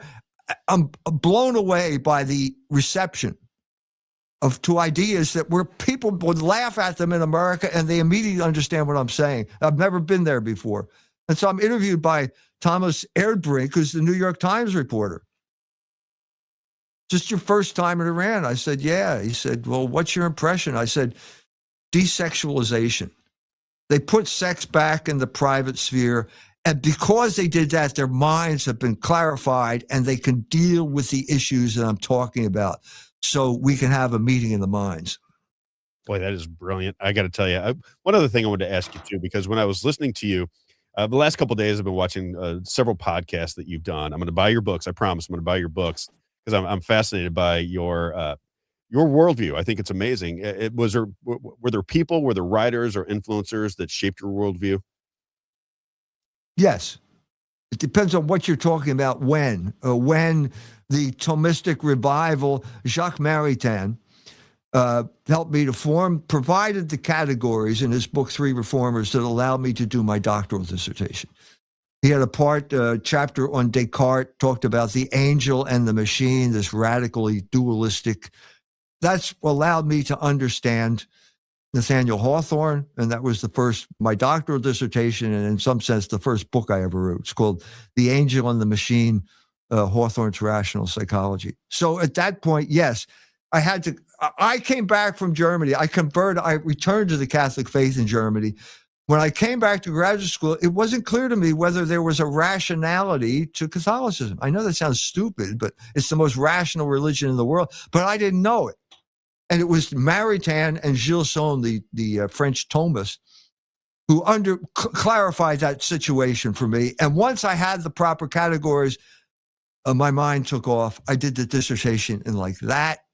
I got out in record time, and I went on to my meteoric career of getting fired at St. Mary's. But I mean, that's all part of God's plan. So yes, those were at that crucial moment, they provided the categories. Last question for you. Are you optimistic about the future? Of course I'm optimistic, because God's in charge of human history. And what we're seeing now is the unfolding of God's plan. And I think that, as in the past, Iran, Persia will play a role in salvation history, because they are the only people in the world who are capable of breaking the yoke of Jewish tyranny, which oppresses all of us, certainly us Americans, but the entire world as well. You just reminded me of one other question. The synagogue of Satan. This is a question I get. Listen, I'm not somebody who understands these things very well. I'm learning about religious doctrine in my 50s. So you're way ahead of me. Synagogue of Satan. This is something that is brought to my attention many times on the radio. What is your understanding of the Bible passage that mentions the synagogue of Satan? It's those who claim to be Jews but who are not. It's in the book of Revelations. If you want the key gloss on that, go back to chapter 8 of the Gospel of St. John, where the Jews confront Jesus Christ. These are the people who the Messiah is standing there in person, and all they're doing is arguing about their DNA. We are the seed of Abraham. Don't you understand how important we are? How can you talk to people like this? That's the synagogue of Satan. That's what we're talking about. These people who had the Jesus Christ in person among them, and they hated him and they killed him. And that was their identity. His blood be on us and on our children. They've taken that identity and they've carried it for 2,000 years. And now it's up to us to figure out, how do we get rid of these people? How do we prevent them from IPAC from controlling the entire Congress of the United States of America? How do we get Trump to cut off the weapons that Netanyahu is using to destroy Lebanon now? This is our fundamental question. It's a religious question, and I think we need to go to the gospel for the categories, and we need to understand them, and then we'll be able to act in a proper way as Americans. Dr. E. Michael Jones. If people want to find you, where can they find you? I know you have the books, but I think you do a show on Rumble as well. Where can people? Every Friday night, or every Friday at 5:00. It'll be today at 5:00. I have my podcast. But the best place is to go to culturewars.com to subscribe to Culture Wars magazine, and go to fidelitypress.org where you can buy the books. So culturewars.com, fidelitypress.org. I'm signing up today. I'm so in lockstep with things that you're bringing to my attention. Once I start to think about it, I'm like, man, he's right on the button with just about everything he's saying. Dr. E. Michael Jones, I really appreciate the time today, sir. We'll be in touch. Thank you, Rob. It's always a pleasure to talk to you. You got it. Have a great day. Thank Isaiah, I don't know. That guy just blows me away. If you read some of the excerpts from his book, you're reading 3 or 4 pages at a time to give you an understanding of some of his books. Yeah. So they're so enlightening to me, just things that I kind of just sense and know. We even talk about some of the things he talks about on the show, but he gets really deep and shows you how it all began and who was behind it and how it all played out. And, a lot of what I was reading about him was that, he takes a very philosophical approach on the structure of society and how it has been orchestrated and engineered to take people away from our connection to God.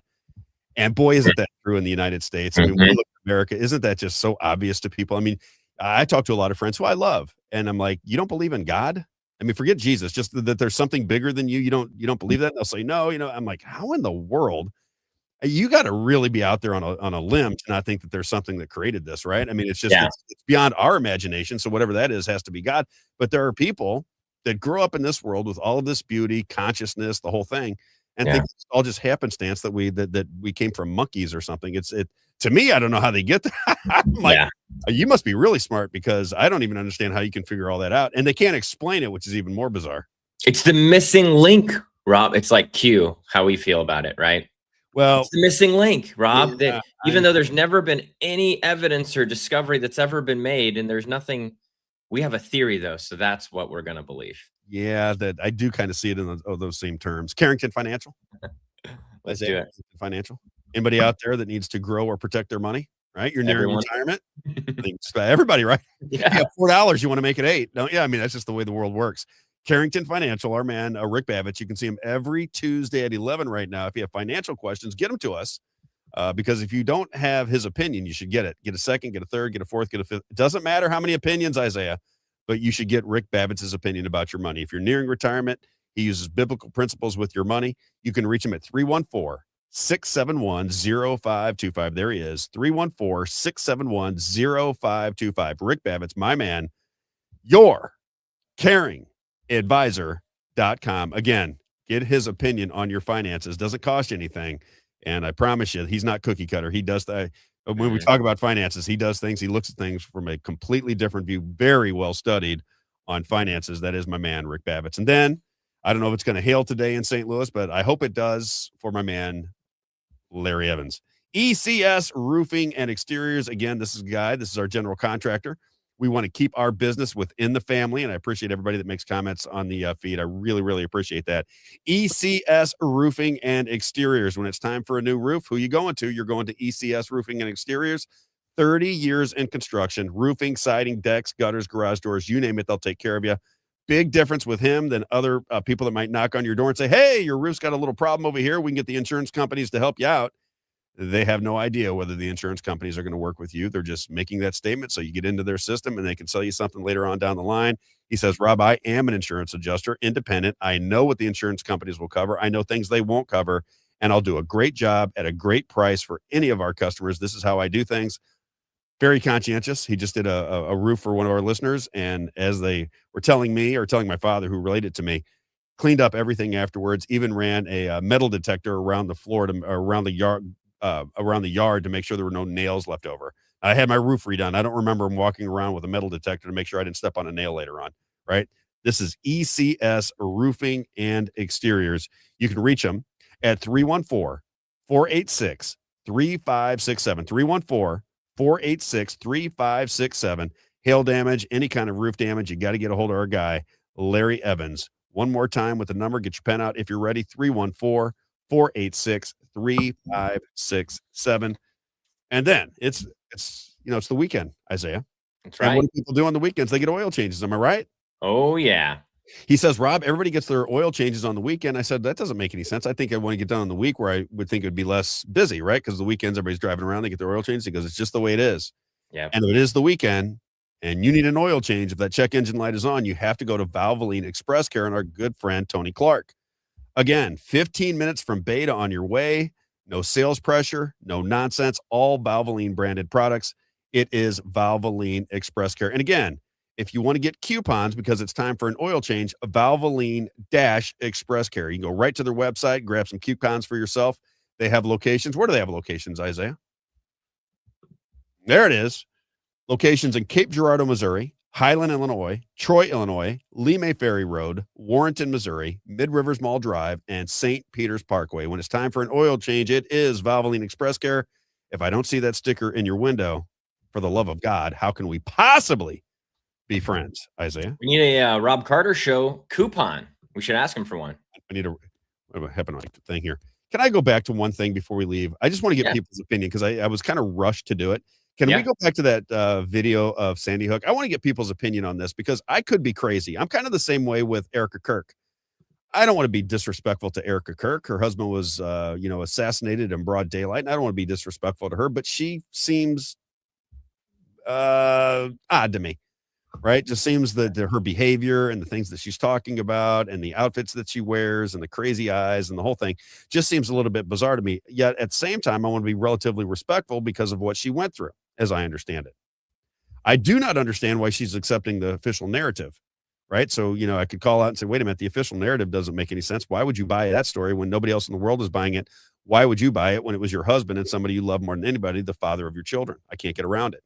Same thing with Sandy Hook. When I was paying attention to the Sandy Hook story, and this was before Alex Jones, I think I've told this story before. I was in the car when Sandy Hook happened, and it was on the radio, and they were talking about the shooting, and they were looking for people in the woods and the whole thing. I remember driving thinking, oh my God, they shot up a school with little babies. I mean, oh my goodness, it was just traumatic listening to the story. So then when Alex Jones did start talking about it, I'm like, okay, I got to hear this because that whole story seemed a little bit bizarre to me. This guy was doing a press conference. Alex Jones talked about it endlessly. It was one of the key focuses by Alex Jones when he was talking about Sandy Hook. And I want people to look at this video and just, can you imagine a scenario? And Isaiah, I want you to do the same thing.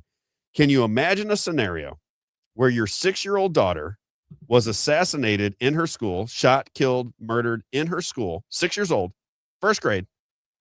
And then that same night, the news organization say, hey, we'd like to get a statement from you. Would you mind? And you go, let me clear the eyes away. Yes, I'll make a statement. And then this is the way you look as you're coming up to the microphone to talk about your 6-year-old that just got shot in the head earlier that day. Can you imagine a scenario where this could be you? Is there anybody that this makes sense to? Check it out.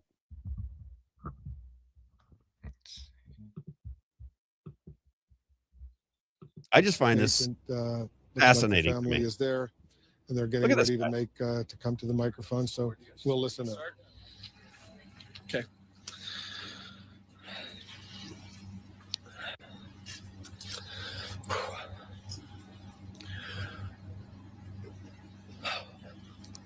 So my name's Robbie Parker. My statement. Robbie Parker was his name. I said Robbie Boog and they're getting Isaiah, just quickly. I don't want to get into that Sandy Hook conversation because that video that you're getting ready to play talks about a guy that looks very similar to him that was involved in the Charlie Kirk assassinations. This particular person who looks like that guy right there was the one who brought the police to that George Zinn character who originally said that I was the one who did the shooting. And this particular guy that looks just like him drew the police over to George Zinn. He was interviewed like 5 or 6 times, and the person doing that video said, what is going on here? These people seem very odd. They're always right in the middle of things.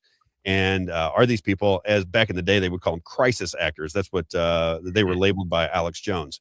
Yeah. But when you watch that video of this guy coming out to talk about Sandy Hook, what is your take on that? Do you look at that and go, that just can't be possible? Or do you look at it and go, people grieve differently, Rob. Sure, I could smile and, maybe I'm in shock and I'm just going to, what is your take?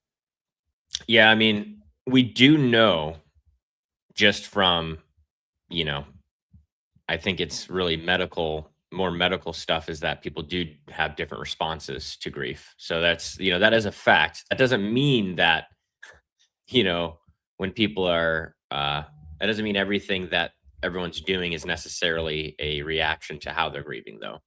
And so something that was interesting is just, I don't know if maybe he doesn't realize that they're live right now. And so he's like walking up and smiling and greeting them. And then it seems like he's getting in character. I think that's what people are thinking with this video clip is, because he's, hey, okay, we're going to start here. We're okay. Yeah, no problem. See, yeah.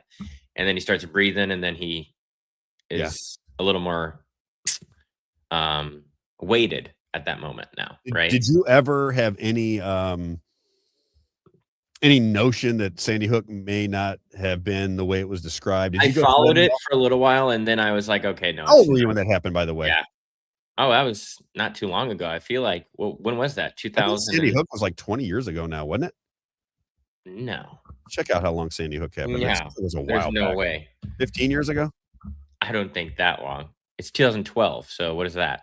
14 years, Oh, it is? Oh my gosh. I feel old right? now. Yeah, so So 14 you were old years. enough. You were 20 years Yeah, I old. was in, college. Okay. Yeah, I was in college at the time. What was your take on the overall scene? Because as and I just want to throw this out there because I was thinking about it last night and I couldn't get it off my mind, so I figured I'd talk it out with you today before we close the show. Yeah.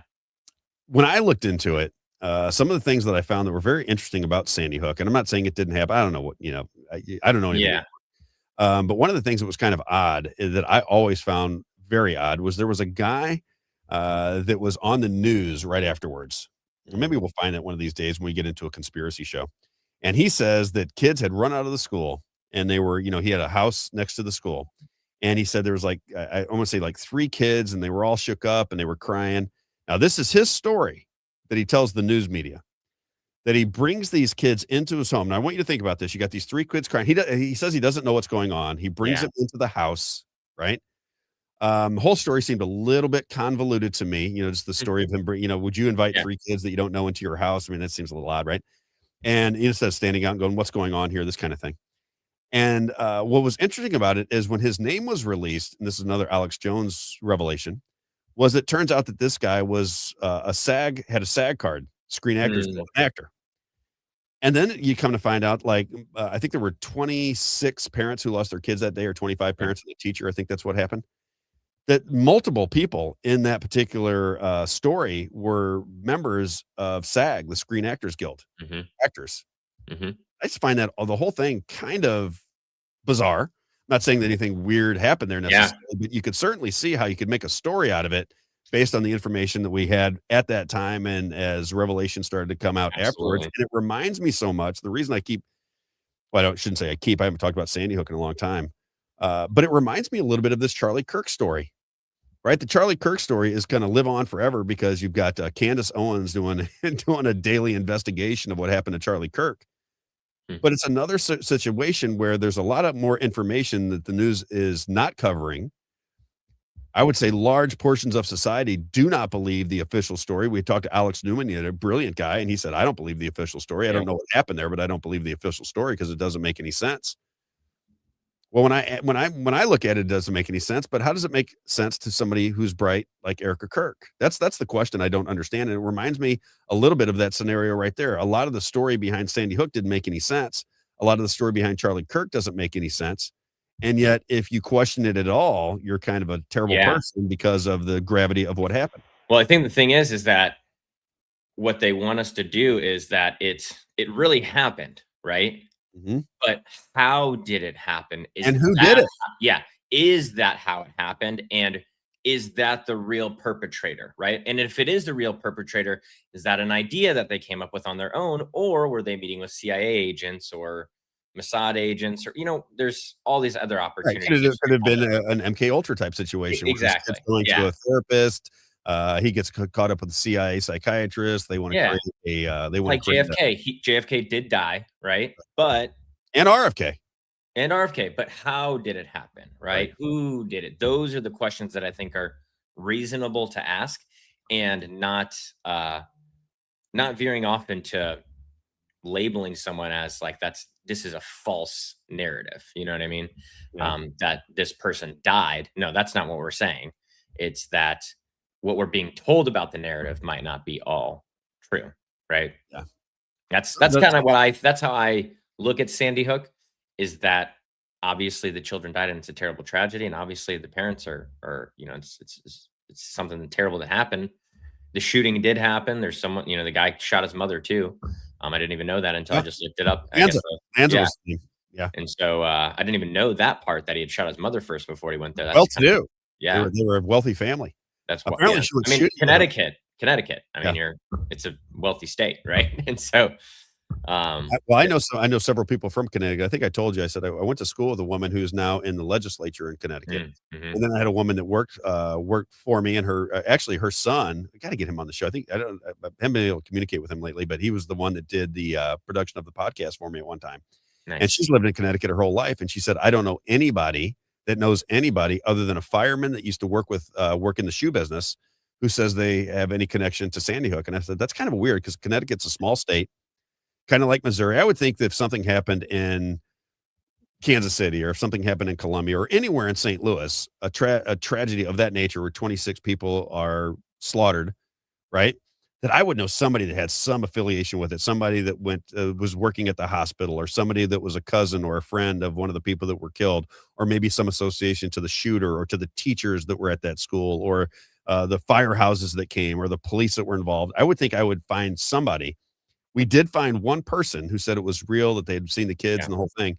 He actually worked in the shoe business, if you can believe it, and Oh, wow. had become a fireman. Yeah, but he would not talk to me. I said, well, I'm doing a podcast. I said, I'd love to get some firsthand information. Well, I Wouldn't mean, do it. that makes sense with the Alex Jones thing. I don't think anyone would want to talk about it. Well, he was going to confirm that that he saw the dead kids.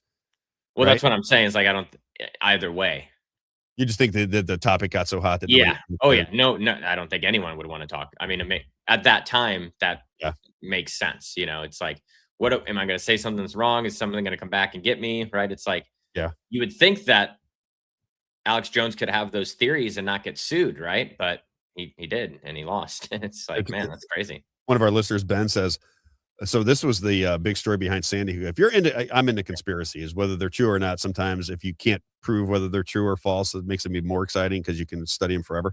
Ben says Wolfgang Helbig is the investigator. Now, this is the guy that really got on the map with Alex Jones. It says Wolfgang Helbig is the investigator involved day one, a must if you are to go down the rabbit hole. If you don't know about him, you should know his history. Now, this guy claims that he was a school safety guy in Florida. So he sees the information that's going on about Sandy Hook, and he joins up with Alex Jones, and he was on his show multiple different times to say that you could not even have this school open based on this that I see outside and this. He goes, I'm a safety investigator. This would never happen. This school is. I think he was trying to make the argument the school was not open. Mm. You see what I'm saying? Like it was a school that had been open prior, but I don't know. The whole thing became very convoluted, but Ben is right. It was Wolfgang Helbig. Wolfgang Helbig was the guy that really pushed the narrative that it was the entire story was fake. I don't know how you could fake a story of that magnitude, but who knows? Yeah, that's the thing, is that that's not possible. Right? You know, I don't think that's so either. But that's they not say we possible. landed on the moon and people think it's not true. And, I mean, you would say that's impossible too. But do you think we landed on the moon right now in 1969, Isaiah? Do you think that happened? I don't think so. I mean, don't think so, right? That's where I'm at. I don't want to say yes or no, but my gut feeling tells me what I look at doesn't seem very plausible to me. Yeah, I don't think so. That's for sure. Right. Now, going to the moon now, I don't know. Have we gone up there? I think that it's interesting to me that we lose technology from the 60s. Like, I just don't understand that, Right. It seems very bizarre, right? And did you say last night when we were talking to Flat Earth Dave, we have over 80,000 views on I know. Isn't that crazy? Yeah, it's like over Why do I have so many 100,000 views total. for our show in particular? You think it was just the because we had him on for a long time? We were I think we gave him almost 2 hours. Well, from what I see, because we have like 1,000 comments on our YouTube video from the interview with him. I And know. so I was looking at it the other day. I was like, oh my God. Like, just too many comments on. I can't go through all the all. whole. And so, but they were saying how we, basically just talked to him and didn't treat him like a crazy person, and they appreciated that. I don't And I treat think anybody like they're crazy anymore. That's what I'm. learned Yeah, that. that's. I think that's just. Someone said the other day, it's class, right? It's just classy to treat people with respect, and I think so too. I think that's probably the deal. Anything else we got today other than Moe's Pizza?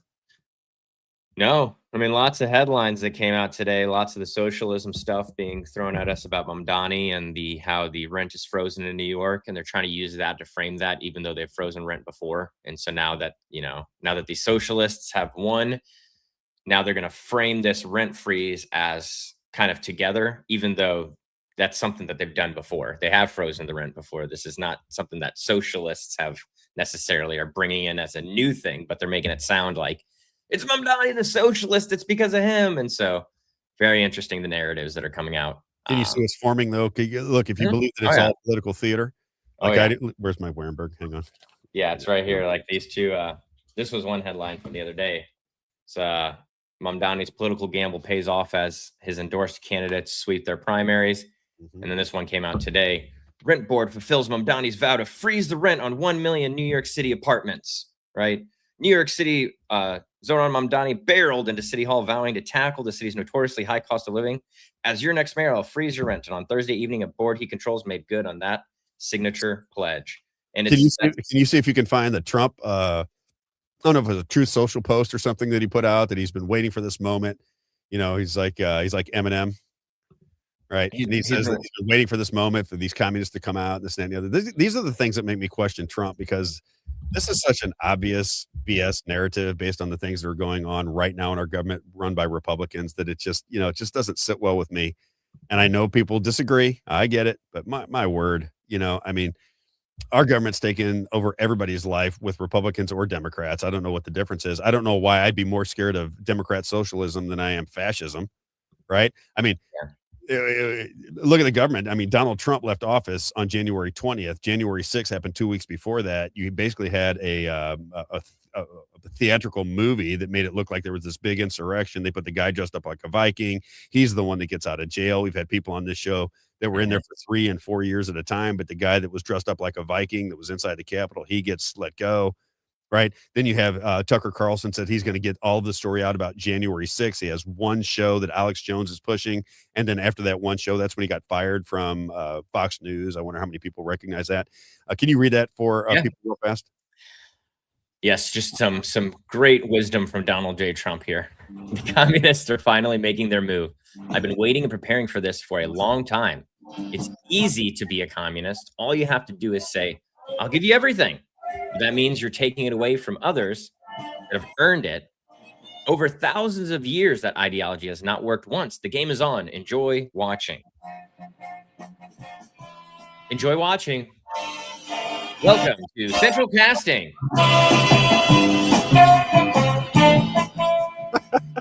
Welcome to Central Casting. I don't know. I'm going to have fun with this narrative, because I'm going to watch it develop, because they're all in on it, right? They have thrown all of their poker chips right into the middle of the table, and they say, here's the deal. You don't like what's going on. You're not happy with what's going on in the world. You're not happy with pricing. You're not happy with the food costs. You're not happy with the lack of transparency, with the Epstein files, the UFOs, the whole thing. So what we're going to do is we're going to make the Democrat socialists, and I'm not saying they're good. I don't want people to misread what I'm saying here. I'm saying they're just as dangerous as the people coming from the right, if they're not already in the same game together, right? They might be just in the same game together, saying, listen, we want authoritarian rule. We want real ID. We want CBDCs. We want artificial intelligence to rule the world. We want to build AI data centers all over your country. We want to put flock camera safety systems so we can track your every move. We want to make sure that we have warrantless searches. We want to make sure the Smith Modernization Act stays in effect. That way we can always have legal cover for propagandizing and lying to the American citizens. That's happening now. But Real now ID. Real ID. But now we have to worry about the future, because the Democrat socialists are coming. I mean, it just seems, like a bunch of BS to me. Moe's Pizza in Washington, Missouri, Isaiah. Moe's Pizza. When it's time for lunch, it's time for Moe's Pizza. God owns the place. He just works there. Get out to Washington, Missouri, a landmark in Washington, Missouri, and get yourself delicious pizza and salad bar. Get yourself those delicious chicken wings. Maybe you'll chew on a delicious sandwich. You got to check out the sandwiches there. Or you can walk away and eat that delicious ice cream, my favorite ice cream ever. If you have any kind of banquet going on, any kind of meetings where people are gathering, always remember they have banquet space available for birthday parties, anniversaries, political meetings, Bible studies, you name it. Anytime there's a gathering, it is Moe's Pizza. They'll treat you like family. They're great people. They've been incredibly supportive of what we're doing here.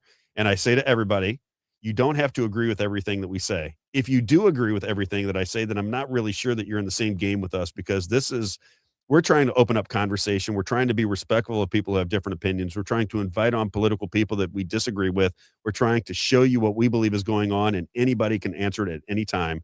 Moe's Pizza has been there from the very beginning. It is a great organization, great people, great family environment. Moe's Pizza, a landmark in Washington, Missouri, at the corner of Grand and 5th Street. When it's time for lunch, Moe's Pizza. Get there. All right, Isaiah. I think that's all we got for this week. Tomorrow night, if you're in Missouri in Franklin County, Sean Noel will have a fundraising event. He's got a mouse race. So just be on the lookout for any information about that. I don't have the info in front of me, or else I'd throw it up. But And then I'll be out on social media because check for actformo.org, actformo.org. Remember that we're going to have Dr. Douglas Frank on tomorrow evening. It's going to be a live stream. This is where people who want to get into the elections and want to really ask questions to find out whether he's the real deal or not, or just want to question him on things that they are concerned about. He's going to walk through the elections, how they're being manipulated, how they might be manipulated, and he'll take his time. You can ask the questions. We're going to walk through it on the live stream. I'm going to join. You'll have Act 4 Mo. That is tomorrow evening. I think it's at I want to say it's at 6:30, Isaiah. You'd say the time on there to promote it. this is the Rumble. I'll pull up their website here. I just wanted to show everyone their Rumble channel here, I so like they the can. logo there too. That's cool. I know the Freedom Pulse there. I like it. So there should be a. There he is. I think it's at Yeah. 6:30. What time's that say? Let's I've got see. the classes. So ridiculous. Yep, it's 6:30. 6:30 tomorrow evening. Join us there. I'll put something out on social media to promote it. That will be at the Rob Carter on X. You can check it out on Facebook. I'll put it everywhere so that if you want to join tomorrow and learn about elections, you can. Isaiah, I think that's all we got. We'll try to figure out what's going on with Rumble, and we'll see. It came back up. They said it came back up. Better late than never. Have a great weekend, everybody. We'll see you Monday. Well, if you're going to see us tomorrow night with Dr. Douglas Frank, we'll see you tomorrow night. If not, we'll see you Monday morning at 9 a.m. on the Rob Carter Show. Have a great day, everybody. See you guys.